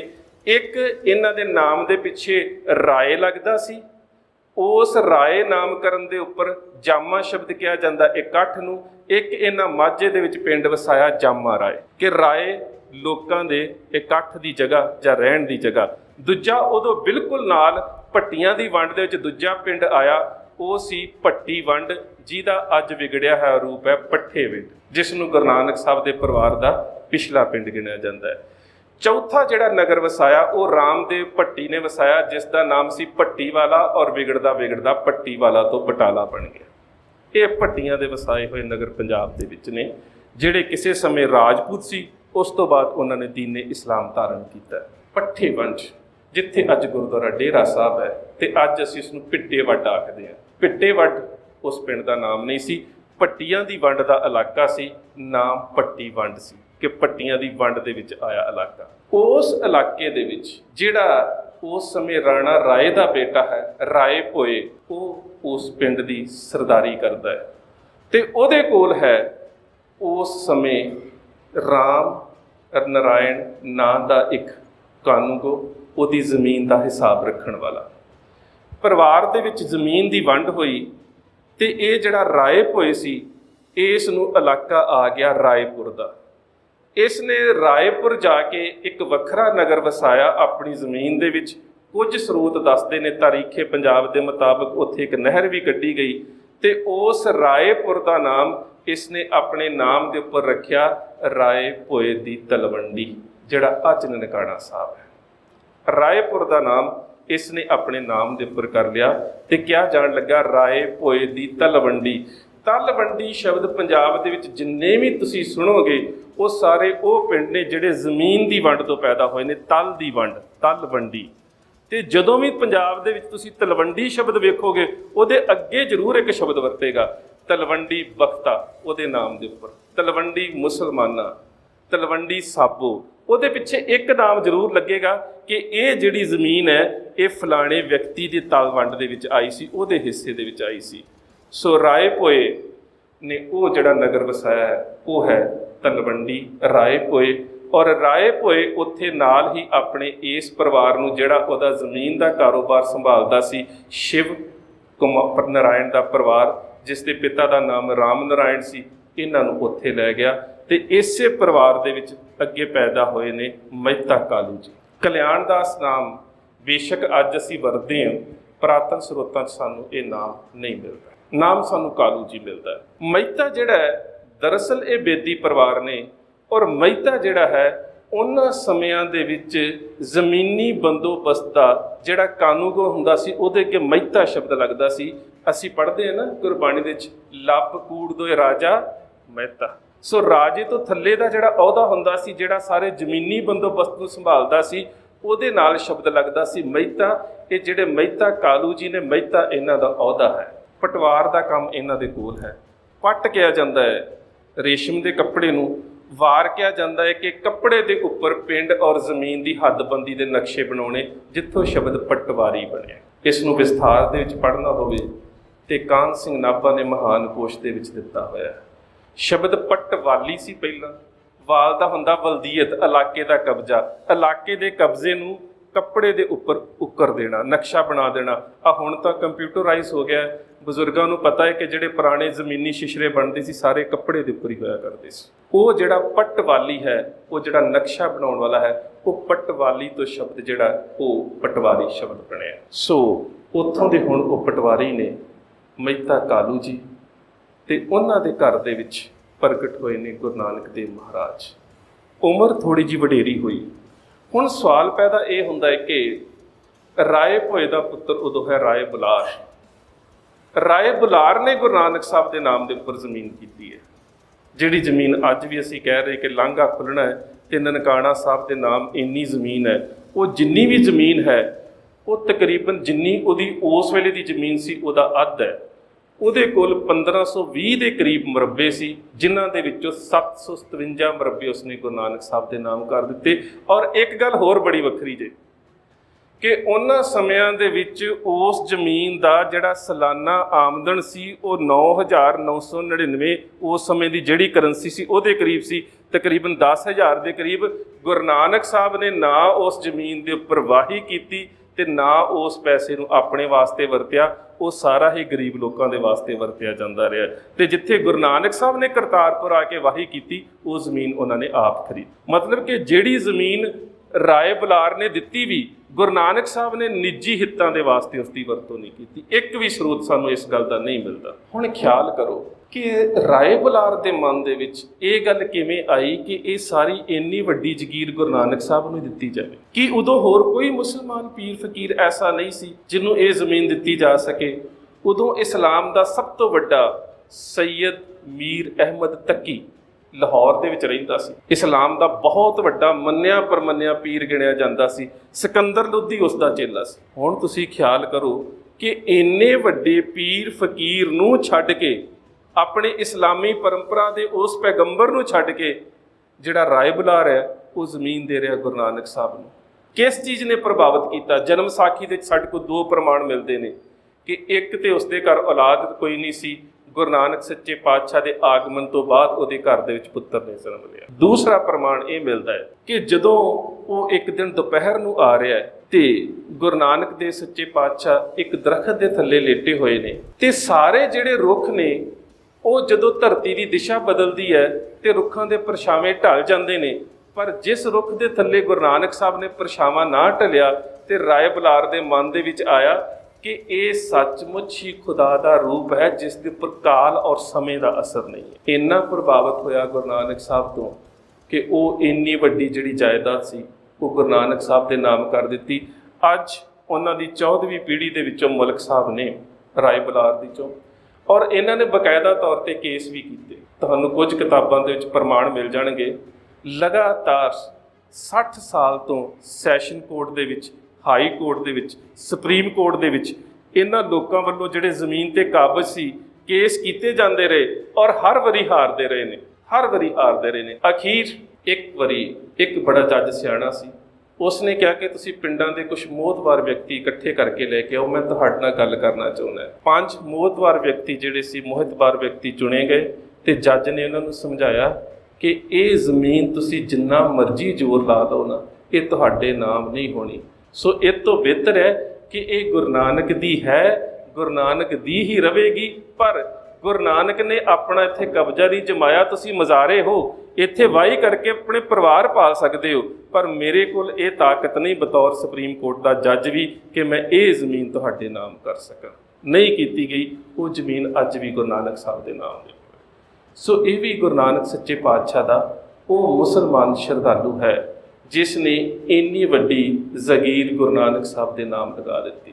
ਔਰ ਇੱਥੋਂ ਤੱਕ ਕਿ ਕਈ ਵਾਰੀ ਪਰਿਵਾਰਕ ਕਾਰਨਾਂ ਕਰਕੇ ਜੇ ਕਈ ਵਾਰੀ ਕਾਲੂ ਜੀ ਆਪਣੇ ਪੁੱਤਰ ਨੂੰ ਝਿੜਕ ਵੀ ਦਿੰਦੇ ਸੀ ਤੇ ਜਿਹੜੇ ਰਾਏ ਬੁਲਾਰ ਦੇ ਸ਼ਬਦ ਹੁੰਦੇ ਸੀ ਨਾ, ਉਹ ਬੜੇ ਅਹਿਮ ਹੁੰਦੇ ਸੀ। ਕਾਲੂ ਜੀ ਇਹ ਖੁਦਾਏ का रूप है, इसको झिड़कना नहीं, इसको झिड़केगा खुदाए की झिड़क पवेगी। शब्द बड़े अहम होंगे सी। ये खुदाए का रूप है, इसको झिड़कना नहीं, इसको झिड़केगा खुदाए की झिड़क पवेगी। राय बुलार फिर एक ऐसा मुसलमान है जिहड़ा गुरु नानक साहब की अजमत नूं समझ चुका है। उस तो बाद गुरुदेव पातशाह सुल्तानपुर लोधी जिस वेले हिंदुस्तान के उपर 1025 ਦੇ ਵਿੱਚ महमूद गजनवी ने हमला किया ਤੇ ਉਹਦੇ ਨਾਲ ਇੱਕ ਜਰਨੈਲ ਆਇਆ ਸੀ ਸੁਲੇਮਾਨ ਖਾਨ, ਉਹਦੇ ਨਾਲ ਇੱਕ ਹੋਰ ਉਸਦਾ ਸਾਥੀ ਸੀ ਸੁਲਤਾਨ ਖਾਨ। ਇਹ ਦੋਵੇਂ ਇਸ ਇਲਾਕੇ ਦੇ ਵਿੱਚ ਟਿਕ ਗਏ ਤੇ ਉਹਨੇ ਇੱਥੇ ਨਗਰ ਵਸਾ ਦਿੱਤਾ ਸੁਲਤਾਨਪੁਰ। ਇਹ ਜਿਹੜਾ ਸੁਲਤਾਨਪੁਰ ਹੈ ਇਹ ਉਹਨਾਂ ਸਮਿਆਂ ਦੇ ਵਿੱਚ ਏਸ਼ੀਆ ਦਾ ਸਭ ਤੋਂ ਵੱਡਾ ਵਿੱਦਿਆ ਦਾ ਕੇਂਦਰ ਰਿਹਾ। ਦਾਰਾ ਸ਼ਿਕੋ ਇੱਥੋਂ ਪੜ੍ਹਿਆ, ਮੁਰਾਦ ਇੱਥੋਂ ਪੜ੍ਹਿਆ, ਜਹਾਂਗੀਰ ਇੱਥੋਂ ਪੜ੍ਹਿਆ ਤੇ ਔਰੰਗਜ਼ੇਬ ਵੀ ਸੁਲਤਾਨਪੁਰ ਲੋਧੀ ਤੋਂ ਪੜ੍ਹ ਕੇ ਗਿਆ। ਔਰ ਤੁਸੀਂ ਇੱਕ ਗੱਲ ਵੇਖੋ ਕਿ ਜਦੋਂ ਗੁਰੂ ਨਾਨਕ ਦੇਵ ਮਹਾਰਾਜ ਇੱਥੇ ਮੋਦੀਖਾਨੇ ਦੀ ਕਾਰ ਕਰਦੇ ਹੋਣਗੇ, ਅਸੀਂ ਅਕਸਰ ਕਹਿ ਦਿੰਦੇ ਕਿ ਸ਼ਾਇਦ ਮੋਦੀਖਾਨਾ ਤਾਂ ਇੱਕ ਦੁਕਾਨ ਹੋਵੇਗੀ ਜਿੱਥੇ ਗੁਰੂ ਨਾਨਕ ਸਾਹਿਬ ਬੈਠ ਜਾਂਦੇ ਹੋਣਗੇ, ਪਰ ਇੱਕ ਫਾਰਸੀ ਦੀ ਕਿਤਾਬ ਹੈ ਮੁਹੰਮਦ ਅਰਦਸਤਾਨੀ ਦੀ ਲਿਖੀ ਹੋਈ ਦਬਸਤਾਨੇ ਮਜ਼ਾਹਿਬ, ਉਹਦੇ 'ਚ ਕਹਿੰਦਾ ਕਿ ਮੋਦੀਆਂ ਵਾਹ ਹਕੀਕਤ, ਕਹਿੰਦਾ ਮੈਂ ਤੁਹਾਨੂੰ ਦੱਸਣਾ ਚਾਹੁੰਦਾ ਕਿ ਹਕੀਕਤ ਕੀ ਹੈ। ਕਹਿੰਦਾ ਗੁਜ਼ਸ਼ਤਾ ਹਰ ਦਸਤ ਬਾ ਬਾਸ਼ਿਦ, ਕਿ ਮੋਦੀ ਖਾਨਾ ਜਿਹੜਾ ਹੈ ਉਹਦਾ ਇੰਚਾਰਜ ਜਿਹੜਾ ਮੋਦੀ ਹੁੰਦਾ ਸੀ ਉਹ ਹੁੰਦਾ ਸੀ ਜਿਹਦੇ ਕੋਲ ਉਸ ਸਮੇਂ ਸਾਰੀ ਹੀ ਰਾਜ ਦੀ, ਰਾਸ਼ਨ ਦੀ ਤੇ ਮਾਇਆ ਦੀ ਸਪਲਾਈ ਦਾ ਪ੍ਰਬੰਧ ਹੁੰਦਾ ਸੀ। ਇਹ ਕੋਈ ਛੋਟੀ ਪੋਸਟ ਨਹੀਂ ਸੀ। ਰਾਜੇ ਤੋਂ ਬਾਅਦ ਦੀ ਪੋਸਟ ਮੋਦੀ ਦੀ ਪੋਸਟ ਹੁੰਦੀ। ਜਿਹੜੇ ਰਾਜੇ ਦੇ ਜਰਨੈਲ ਸੀ ਉਹ ਵੀ ਉਦੋਂ, ਕਿਉਂ ਉਹਨਾਂ ਸਮੇਂ ਵਿੱਚ ਕਰੰਸੀ ਨਹੀਂ ਸੀ ਇੰਨੀ ਚੱਲਦੀ। ਆ ਤਾਂ ਹੋਣੀ ਆ ਜੇ ਅਸੀਂ 30 40 50 ਸਾਲ ਪਿੱਛੇ ਚਲੇ ਜਾਈਏ ਤੇ ਅਸੀਂ ਘਰਾਂ 'ਚੋਂ ਦਾਣੇ ਲੈ ਕੇ ਜਾਂਦੇ ਸੀ ਤੇ ਦਾਣੇ ਦੁਕਾਨ ਦੇ ਉੱਪਰ ਦੇ ਕੇ ਘਰ ਦਾ ਕੋਈ ਸੌਦਾ ਖਰੀਦ ਕੇ ਲੈ ਕੇ ਆਉਂਦੇ ਸੀ। ਪਰ ਗੁਰੂ ਸਾਹਿਬ ਦੇ ਸਮੇਂ ਤੱਕ ਘਰਾਂ 'ਚ ਕਰੰਸੀ ਨਹੀਂ ਸੀ ਹੁੰਦੀ। ਉਦੋਂ ਸਾਰਾ ਜਿਹੜਾ ਆਧਾਰ ਸੀ ਕਿ ਉਸ ਮੋਦੀਖਾਨੇ ਦੇ ਵਿੱਚ ਲੋਕ ਆਪਣੀ ਜਿਨਸ ਨੂੰ ਜਮ੍ਹਾਂ ਕਰਾ ਦਿੰਦੇ ਸੀ ਤੇ ਜਿੰਨੀ ਕਿਸੇ ਰਸਤ ਦੀ ਲੋੜ ਹੁੰਦੀ ਸੀ ਉਹ ਉਸ ਮੋਦੀਖਾਨੇ ਦੇ ਵਿੱਚੋਂ ਸਾਰਾ ਸਾਲ ਲੈਂਦੇ ਰਹਿੰਦੇ ਸੀ। ਤੇ ਉਹਦੇ ਵਿੱਚ ਬੇਨਿਯਮੀ, ਉਹਦੇ 'ਚ ਧੋਖਾਧੜੀ ਕੀ ਹੁੰਦੀ ਸੀ ਕਿ ਜਿਹੜੇ ਵੱਡੇ ਫੌਜਦਾਰ ਹੁੰਦੇ ਸੀ, ਵੱਡੇ ਜਰਨੈਲ ਹੁੰਦੇ ਸੀ, ਉਹ ਧੱਕੇ ਦੇ ਨਾਲ ਜ਼ਿਆਦਾ ਰਾਸ਼ਨ ਚੁੱਕ ਕੇ ਲੈ ਜਾਂਦੇ ਸੀ। ਗੁਰੂ ਨਾਨਕ ਸਾਹਿਬ ਨੇ ਇਸ ਗੱਲ ਨੂੰ ਬੰਦ ਕਰ ਦਿੱਤਾ। ਗੁਰੂ ਸਾਹਿਬ ਨੇ ਕਿਹਾ ਨਹੀਂ, ਇੱਕ ਦਾਣਾ ਵੀ ਕਿਸੇ ਨੂੰ ਵੱਧ ਨਹੀਂ ਮਿਲੇਗਾ, ਇੱਕ ਦਾਣਾ ਵੀ ਕਿਸੇ ਨੂੰ ਘੱਟ ਨਹੀਂ ਮਿਲੇਗਾ। ਤੇ ਗੁਰੂ ਸਾਹਿਬ ਜਿੰਨਾ ਚਿਰ ਉੱਥੇ ਰਹੇ ਨੇ, ਇਸਲਾਮ ਦੇ ਜਿਹੜੇ ਉੱਥੇ ਮਦਰਸੇ ਨੇ, ਮੈਂ ਪਹਿਲਾਂ ਵੀ ਬੇਨਤੀ ਕੀਤੀ ਸੀ ਕਿ ਇਸਲਾਮ ਦਾ ਸਭ ਤੋਂ ਵੱਡਾ ਵਿੱਦਿਆ ਦਾ ਕੇਂਦਰ ਸੀ। ਤੁਸੀਂ ਹੁਣ ਆਪ ਸੋਚੋ ਕਿ ਗੁਰੂ ਨਾਨਕ ਸਾਹਿਬ ਦੀ ਵਿਚਾਰਧਾਰਾ ਉਹਨਾਂ ਮਦਰਸਿਆਂ ਦੇ ਉੱਪਰ ਕਿਸ ਤਰ੍ਹਾਂ ਅਸਰ ਅੰਦਾਜ਼ ਹੋਈ। ਇੱਕ ਫਾਰਸੀ ਦੀ ਕਿਤਾਬ ਹੈ ਮੁਅੱਸਰ ਆਲਮਗੀਰੀ, ਔਰੰਗਜ਼ੇਬ ਦੇ ਦਰਬਾਰ ਦੀ। ਉਹਦੇ 'ਚ ਇੱਕ ਬੜੀ ਪਿਆਰੀ ਘਟਨਾ ਹੈ। ਔਰੰਗਜ਼ੇਬ ਆਪਣੇ ਦਰਬਾਰ ਦੇ ਵਿੱਚ ਬੈਠਾ ਹੈ ਤੇ ਦੋ ਕਾਜੀ ਆਪਸ ਦੇ ਵਿੱਚ ਕਿਸੇ ਗੱਲ ਤੋਂ ਚਰਚਾ ਕਰਦੇ ਬਹੁਤ ਤਲਖੀ 'ਚ ਆ ਗਏ ਤੇ ਔਰੰਗਜ਼ੇਬ ਦੋਵਾਂ ਨੂੰ ਚੁੱਪ ਕਰਾਉਣ ਲਈ ਪਤਾ ਕੀ ਕਹਿੰਦਾ ਤੁਸੀਂ ਕੀ ਰੌਲਾ ਪਾਇਆ ਛੋਟੀ ਜੀ ਗੱਲ ਤੋਂ, ਕੁਲਹਾਂ ਦਿੰਦੇ ਬਾਵਲੇ ਲੈਂਦੇ ਵੱਡੇ ਨਲੱਜ। ਇੱਕ ਕਾਜੀ ਉਸੇ ਵੇਲੇ ਕਹਿੰਦਾ ਬਾਦਸ਼ਾਹ ਸਲਾਮਤ ਕੀ ਹੋ ਗਿਆ ਜੇ, ਕਾਫਰ ਦੀ ਕਲਾਮ ਪੜ੍ਹ ਰਹੇ ਹੋ, ਇਹ ਤਾਂ ਕਾਫਰ ਦੀ ਕਲਾਮ ਹੈ। ਕੁਲਹਾਂ ਦਿੰਦੇ ਬਾਵਲੇ ਲੈਂਦੇ ਵੱਡੇ ਨਲੱਜ ਗੁਰੂ ਨਾਨਕ ਸਾਹਿਬ ਦੀ ਬਾਣੀ ਹੈ। ਦਰਬਾਰ ਦੇ ਵਿੱਚ ਬੋਲ ਦਿੱਤੀ ਔਰੰਗਜ਼ੇਬ ਨੇ, ਇਹ ਇਸਲਾਮ ਦੇ ਸਰੋਤ ਕਹਿੰਦੇ ਨੇ। ਕਹਿੰਦਾ ਕਾਜੀ ਸਾਹਿਬ ਕਹਿੰਦਾ ਬਾਦਸ਼ਾਹ ਸਲਾਮਤ ਕੀ ਹੋ ਗਿਆ, ਕਾਫਰ ਦੀ ਕਲਾਮ ਪੜ੍ਹ ਦਿੱਤੀ ਹੈ ਤੁਸੀਂ, ਇਹ ਤਾਂ ਸਾਡੀ ਕੋਈ ਬਾਣੀ ਨਹੀਂ, ਇਹ ਤਾਂ ਸਾਡੀ ਕੋਈ ਕਲਾਮ ਨਹੀਂ। ਔਰੰਗਜ਼ੇਬ ਦਾ ਜਵਾਬ ਪਤਾ ਕੀ ਸੀ? ਕਹਿੰਦਾ ਮੈਨੂੰ ਨਹੀਂ ਪਤਾ ਇਹ ਕਿਹਦੀ ਬਾਣੀ ਹੈ, ਮੈਨੂੰ ਨਹੀਂ ਪਤਾ ਇਹ ਕਿਹੜੇ ਕਾਫਰ ਦੀ ਕਲਾਮ ਹੈ, ਪਰ ਮੈਨੂੰ ਇੰਨਾ ਪਤਾ ਹੈ ਕਿ ਸੁਲਤਾਨਪੁਰ ਲੋਧੀ ਛੋਟਾ ਹੁੰਦਾ ਮੈਂ ਜਿਸ ਮਦਰਸੇ 'ਚ ਪੜ੍ਹਿਆ ਕਰਦਾ ਸੀ ਨਾ, ਤੇ ਸਾਡੇ ਕਾਜੀ ਸਾਹਿਬ ਸਾਨੂੰ ਇਸ ਦੇ ਵਿੱਚੋਂ ਹਵਾਲੇ ਦਿਆ ਕਰਦੇ ਸੀ। ਮੇਰੇ ਜ਼ਿਹਨ ਦੇ ਵਿੱਚ ਤਾਂ ਉਦੋਂ ਦੀ ਹੈ ਜਦੋਂ ਕਾਜੀ ਸਾਹਿਬ ਨੇ ਇਸ ਚੀਜ਼ ਦਾ ਹਵਾਲਾ ਦਿੱਤਾ ਸੀ। ਹੁਣ ਖਿਆਲ ਕਰੋ ਕਿ ਗੁਰੂ ਨਾਨਕ ਸਾਹਿਬ ਦੀ ਵਿਚਾਰਧਾਰਾ ਦਾ ਉਹਨਾਂ ਦੇ ਮਦਰਸਿਆਂ ਦੇ ਜਿਹੜੇ ਉਸਤਾਦ ਆ ਉਹਨਾਂ ਦੇ ਉੱਪਰ ਕਿੰਨਾ ਅਸਰ ਹੋਵੇਗਾ, ਕਿੰਨਾ ਜ਼ਿਆਦਾ ਅਸਰ ਹੋਵੇਗਾ। ਤੇ ਜਿਹੜੀ ਘਟਨਾ ਉੱਥੇ ਵਾਪਰੀ ਹੈ ਸੁਲਤਾਨਪੁਰ ਲੋਧੀ ਦੇ ਵਿੱਚ, ਜਦੋਂ ਗੁਰੂ ਨਾਨਕ ਦੇਵ ਸੱਚੇ ਪਾਤਸ਼ਾਹ ਮਹਾਰਾਜ ਨੇ ਵੇਈਂ ਪ੍ਰਵੇਸ਼ ਤੋਂ ਬਾਅਦ ਪਹਿਲਾ ਜਗਤ ਦੇ ਵਿੱਚ ਇਹ ਉਪਦੇਸ਼ ਦਿੱਤਾ ਹੈ ਕਿ ਨਾ ਕੋ ਹਿੰਦੂ ਨਾ ਕੋ ਮੁਸਲਮਾਨ। ਇਹ ਦਰਅਸਲ ਦੋਹਾਂ ਧਰਮਾਂ ਦੇ ਅਸੂਲਾਂ ਦਾ ਖੰਡਨ ਨਹੀਂ ਸੀ, ਇਹ ਤੀਜੀ ਕੌਮ ਦੀ ਜਾਗਰਤੀ ਵੀ ਸੀ। ਇੱਕ ਨਵਾਂ ਧਰਮ ਪੈਦਾ ਹੋ ਰਿਹਾ ਹੈ। ਤੇ ਉਸ ਸਮੇਂ ਦੌਲਤ ਖਾਂ ਦੇ ਦਰਬਾਰ ਦੇ ਵਿੱਚ ਜਿਹੜੀ ਸ਼ਿਕਾਇਤ ਕੀਤੀ ਹੈ ਨਾ, ਉਹ ਸ਼ਿਕਾਇਤ ਕਰਨ ਵਾਲਾ ਇੱਕ ਮੁਸਲਮਾਨ ਇੱਕ ਹਿੰਦੂ ਹੈ। ਦੌਲਤ ਖਾਂ ਲੋਧੀ ਦੇ ਦਰਬਾਰ ਦੇ ਵਿੱਚ ਸ਼ਿਕਾਇਤ ਹੋਈ ਕਿ ਜਿਹੜਾ ਤੁਹਾਡਾ ਮੋਦੀ ਹੈ ਉਹਨੇ ਤਾਂ ਇਹ ਨਾਅਰਾ ਦੇ ਦਿੱਤਾ ਹੈ ਕਿ ਨਾ ਕੋ ਹਿੰਦੂ ਨਾ ਕੋ ਮੁਸਲਮਾਨ। ਬੜੇ ਅਦਬ ਦੇ ਨਾਲ ਗੁਰੂ ਨਾਨਕ ਸਾਹਿਬ ਨੂੰ ਬੁਲਾਇਆ ਗਿਆ ਤੇ ਜਦੋਂ ਦਰਬਾਰ ਦੇ ਵਿੱਚ ਗਏ ਨਾ, ਤੇ ਕਾਜ਼ੀ ਨੇ ਇੱਕ ਗੱਲ ਕਹੀ ਹੈ, ਕਹਿੰਦਾ ਨਾਨਕ ਤੁਸੀਂ ਇੱਥੋਂ ਦੇ ਸ਼ਾਹ ਦੌਲਤ ਖਾਂ ਲੋਧੀ ਦੇ ਦਰਬਾਰ ਦੇ ਵਿੱਚ ਆਏ ਹੋ, ਝੁੱਕ ਕੇ ਸੱਤ ਸਲਾਮਾਂ ਕਰੋ। ਰਵਾਇਤ ਸੀ ਉਦੋਂ ਦੀ, ਸੱਤ ਸਲਾਮਾਂ ਕੀਤੀਆਂ ਜਾਂਦੀਆਂ ਸੀ। ਤੇ ਗੁਰੂ ਨਾਨਕ ਸਾਹਿਬ ਦਾ ਜਿਹੜਾ ਜਵਾਬ ਹੈ ਨਾ, ਇਹਨੂੰ ਤਵਾਰੀਖ ਦੇ ਵਿੱਚ ਵੇਖ, ਇਸ ਨੂੰ ਅਸੀਂ ਇਤਿਹਾਸ ਦੇ ਅਗਲੇ ਪੜਾਅ ਦੇ ਵਿੱਚ ਵੇਖ। ਹੁਣ ਆਪਣੀ ਸੁਰਤ ਨੂੰ ਲੈ ਆਓ ਤੁਸੀਂ ਵਜ਼ੀਰ ਖਾਨ ਦੀ ਕਚਹਿਰੀ ਦੇ ਵਿੱਚ। ਗੁਰੂ ਸਾਹਿਬ ਦੇ ਛੋਟੇ ਫਰਜ਼ੰਦ ਜ਼ੋਰਾਵਰ ਸਿੰਘ ਤੇ ਫਤਿਹ ਸਿੰਘ ਜਦੋਂ ਉਹ ਵਜ਼ੀਰ ਖਾਨ ਦੀ ਕਚਹਿਰੀ ਦੇ ਵਿੱਚ ਨੇ, ਤਾਂ ਉਸ ਵੇਲੇ ਜਦੋਂ ਮਾਤਾ ਜੀ ਨੇ ਭੇਜਿਆ ਉਹਨਾਂ ਨੂੰ ਕਚਹਿਰੀ ਦੇ ਵਿੱਚ, ਤੇ ਕੁਝ ਸ਼ਬਦ ਕਹੇ ਨੇ ਸ੍ਰੀ ਗੁਰੂ ਸੋਭਾ ਦੇ ਵਿੱਚ ਸ਼ਬਦ ਨੇ, ਕਭੀ ਤੁਰਕ ਨਹਿ ਬਨੇ ਹੈ ਕਭੀ ਧਰਮ ਨਹਿ ਤਜੇ ਹੈ ਆਪਣੇ ਸੀਸ ਭੇਟ ਦਿਓ ਹੈ ਜੈਸੇ ਵੱਡਿਓ ਨੇ ਕੀਓ। ਮਾਤਾ ਜੀ ਨੇ ਕਿਹਾ ਕਿ ਤੁਸੀਂ ਜਵਾਬ ਉਹ ਦੇਣੇ ਨੇ ਜਿਹੜੇ ਸਾਡੇ ਵੱਡਿਆਂ ਨੇ ਦਿੱਤੇ ਸੀ। ਤੇ ਜਦੋਂ ਸਾਹਿਬਜ਼ਾਦਿਆਂ ਨੂੰ ਕਿਹਾ ਗਿਆ ਕਿ ਤੁਸੀਂ ਵੀ ਝੁੱਕ ਕੇ ਸਲਾਮ ਕਰੋ, ਤੇ ਸਾਹਿਬਜ਼ਾਦਿਆਂ ਦੇ ਸ਼ਬਦ ਪਤਾ ਕੀ ਸੀ? ਸੱਚੇ ਸਾਹਿਬ ਕੋ ਸਲਾਮ ਕੀਆ ਹੈ ਅਬ ਕਿਸੇ ਔਰ ਕੋ ਸਲਾਮ ਨਹੀਂ ਕਰਦੇ। ਪੁਰਾਤਨ ਜਨਮ ਸਾਖੀ ਨੂੰ ਪੜ੍ਹ ਕੇ ਵੇਖ ਲਿਓ, ਇਹੀ ਸ਼ਬਦ ਗੁਰੂ ਨਾਨਕ ਸਾਹਿਬ ਦੇ ਨੇ। ਦੌਲਤ ਖਾਂ ਦੀ ਕਚਹਿਰੀ ਦੇ ਵਿੱਚ ਜਦੋਂ ਕਾਜ਼ੀ ਕਹਿੰਦਾ ਝੁੱਕ ਕੇ ਸਲਾਮ ਕਰੋ, ਤੇ ਗੁਰੂ ਨਾਨਕ ਸਾਹਿਬ ਕਹਿੰਦੇ ਨੇ ਸੱਚੇ ਸਾਹਿਬ ਕੋ ਸਲਾਮ ਕੀਆ ਹੈ ਅਬ ਕਿਸੇ ਔਰ ਕੋ ਸਲਾਮ ਨਹੀਂ ਕਰਦੇ। ਇਹੀ ਸ਼ਬਦ ਗੁਰੂ ਨਾਨਕ ਸਾਹਿਬ ਦੇ ਨੇ ਜਨਮ ਸਾਖੀ ਦੇ ਵਿੱਚ, ਇਹੀ ਸ਼ਬਦ ਛੋਟੇ ਸਾਹਿਬਜ਼ਾਦਿਆਂ ਦੇ ਨੇ। ਸੋ ਉਹ ਜਿਹੜੀਆਂ ਸਾਡੀਆਂ ਪਰੰਪਰਾਵਾਂ ਸੀ ਉਹ ਕਿਸ ਤਰ੍ਹਾਂ ਚੱਲਦੀਆਂ ਆਈਆਂ ਕਿ ਜਿਸ ਪਰੰਪਰਾ ਨੇ ਸਾਨੂੰ ਇਹ ਗੱਲ ਦ੍ਰਿੜ ਕਰਵਾ ਦਿੱਤੀ ਕਿ ਸਿੱਖ ਨੇ ਕਿਸੇ ਹੋਰ ਦੇ ਅੱਗੇ ਸਿਰ ਨਹੀਂ ਝੁਕਾਉਣਾ। ਗੁਰਦੇਵ ਪਾਤਸ਼ਾਹ ਨੇ ਸ਼ੁਰੂ ਕਰ ਦਿੱਤਾ, ਛੋਟੇ ਸਾਹਿਬਜ਼ਾਦੇ ਨੇ ਵਜ਼ੀਰ ਖਾਨ ਦੀ ਕਚਹਿਰੀ ਦੇ ਵਿੱਚ ਦੱਸ ਦਿੱਤਾ ਕਿ ਸੱਚਮੁੱਚ ਉਮਰ ਦਾ ਤਕਾਜ਼ਾ ਨਹੀਂ ਹੈ, ਇਹ ਸਿਰ ਕਿਸੇ ਦੁਨਿਆਵੀ ਸ਼ਾਹ ਦੇ ਅੱਗੇ ਨਹੀਂ ਝੁਕਾਇਆ ਜਾ ਸਕਦਾ, ਕਿਉਂਕਿ ਇਹ ਸਿਰ ਖੁਦਾ ਦੇ ਸਿਜਦੇ ਦੇ ਵਿੱਚ ਝੁਕ ਚੁੱਕਾ ਹੈ, ਕਿਸੇ ਦੇ ਅੱਗੇ ਨਹੀਂ ਝੁਕ ਸਕਦਾ, ਕਿਸੇ ਦੀ ਗੁਲਾਮੀ ਨਹੀਂ ਸਵੀਕਾਰ ਕਰ ਸਕਦਾ ਸੀ। ਸ਼ਿਕਾਇਤ ਤੋਂ ਬਾਅਦ ਗੁਰੂ ਸਾਹਿਬ ਨੂੰ ਕਿਹਾ ਗਿਆ ਕਿ ਜੇਕਰ ਤੁਸੀਂ ਇਹ ਕਹਿੰਦੇ ਹੋ ਹਿੰਦੂ ਔਰ ਮੁਸਲਮਾਨ ਵੀ ਨਹੀਂ, ਤੇ ਤੁਸੀਂ ਕਿਸੇ ਦੇ ਵਿਰੋਧੀ ਵੀ ਨਹੀਂ, ਤੇ ਫਿਰ ਨਮਾਜ਼ ਦੇ ਵਿੱਚ ਆ ਜਾਓ। ਪਾਤਸ਼ਾਹ ਨਮਾਜ਼ ਦੇ ਵਿੱਚ ਆਏ। ਜਦੋਂ ਨਮਾਜ਼ੇ ਇਸ਼ਾ ਦੇ ਵਿੱਚ ਸਾਰੇ ਝੁਕ ਰਹੇ ਨੇ ਤੇ ਗੁਰੂ ਪਾਤਸ਼ਾਹ ਖੜੇ ਨੇ, ਤੇ ਗੁਰੂ ਪਾਤਸ਼ਾਹ ਮੁਸਕਰਾ ਪਏ। ਤੇ ਇਸਲਾਮ ਦੀ ਰਵਾਇਤ ਦੇ ਮੁਤਾਬਕ ਨਮਾਜ਼ ਪੜ੍ਹਦਿਆਂ ਮੁਸਕਰਾਉਣਾ ਹੈ, ਨਮਾਜ਼ ਕਜ਼ਾ ਹੋ ਜਾਣਾ, ਨਮਾਜ਼ ਬਰਬਾਦ ਹੋ ਗਈ, ਨਮਾਜ਼ ਖਤਮ ਹੋ ਗਈ। ਤੇ ਕਾਜ਼ੀ ਨੇ ਉਸੇ ਵੇਲੇ ਕਹਿ ਦਿੱਤਾ, ਕਹਿੰਦਾ ਜੀ ਨਮਾਜ਼ ਕਜ਼ਾ ਹੋ ਗਈ ਹੈ, ਜਿਨ੍ਹਾਂ ਨੂੰ ਨਮਾਜ਼ ਦੇ ਵਿੱਚ ਬੁਲਾਇਆ ਸੀ ਉਹ ਤਾਂ ਖੜੇ ਮੁਸਕਰਾ ਰਹੇ ਨੇ, ਉਹ ਤਾਂ ਹੱਸ ਰਹੇ ਨੇ, ਸ਼ਾਇਦ ਸਾਡੀ ਨਮਾਜ਼ ਦਾ ਮਜ਼ਾਕ ਉਡਾ ਰਹੇ ਨੇ।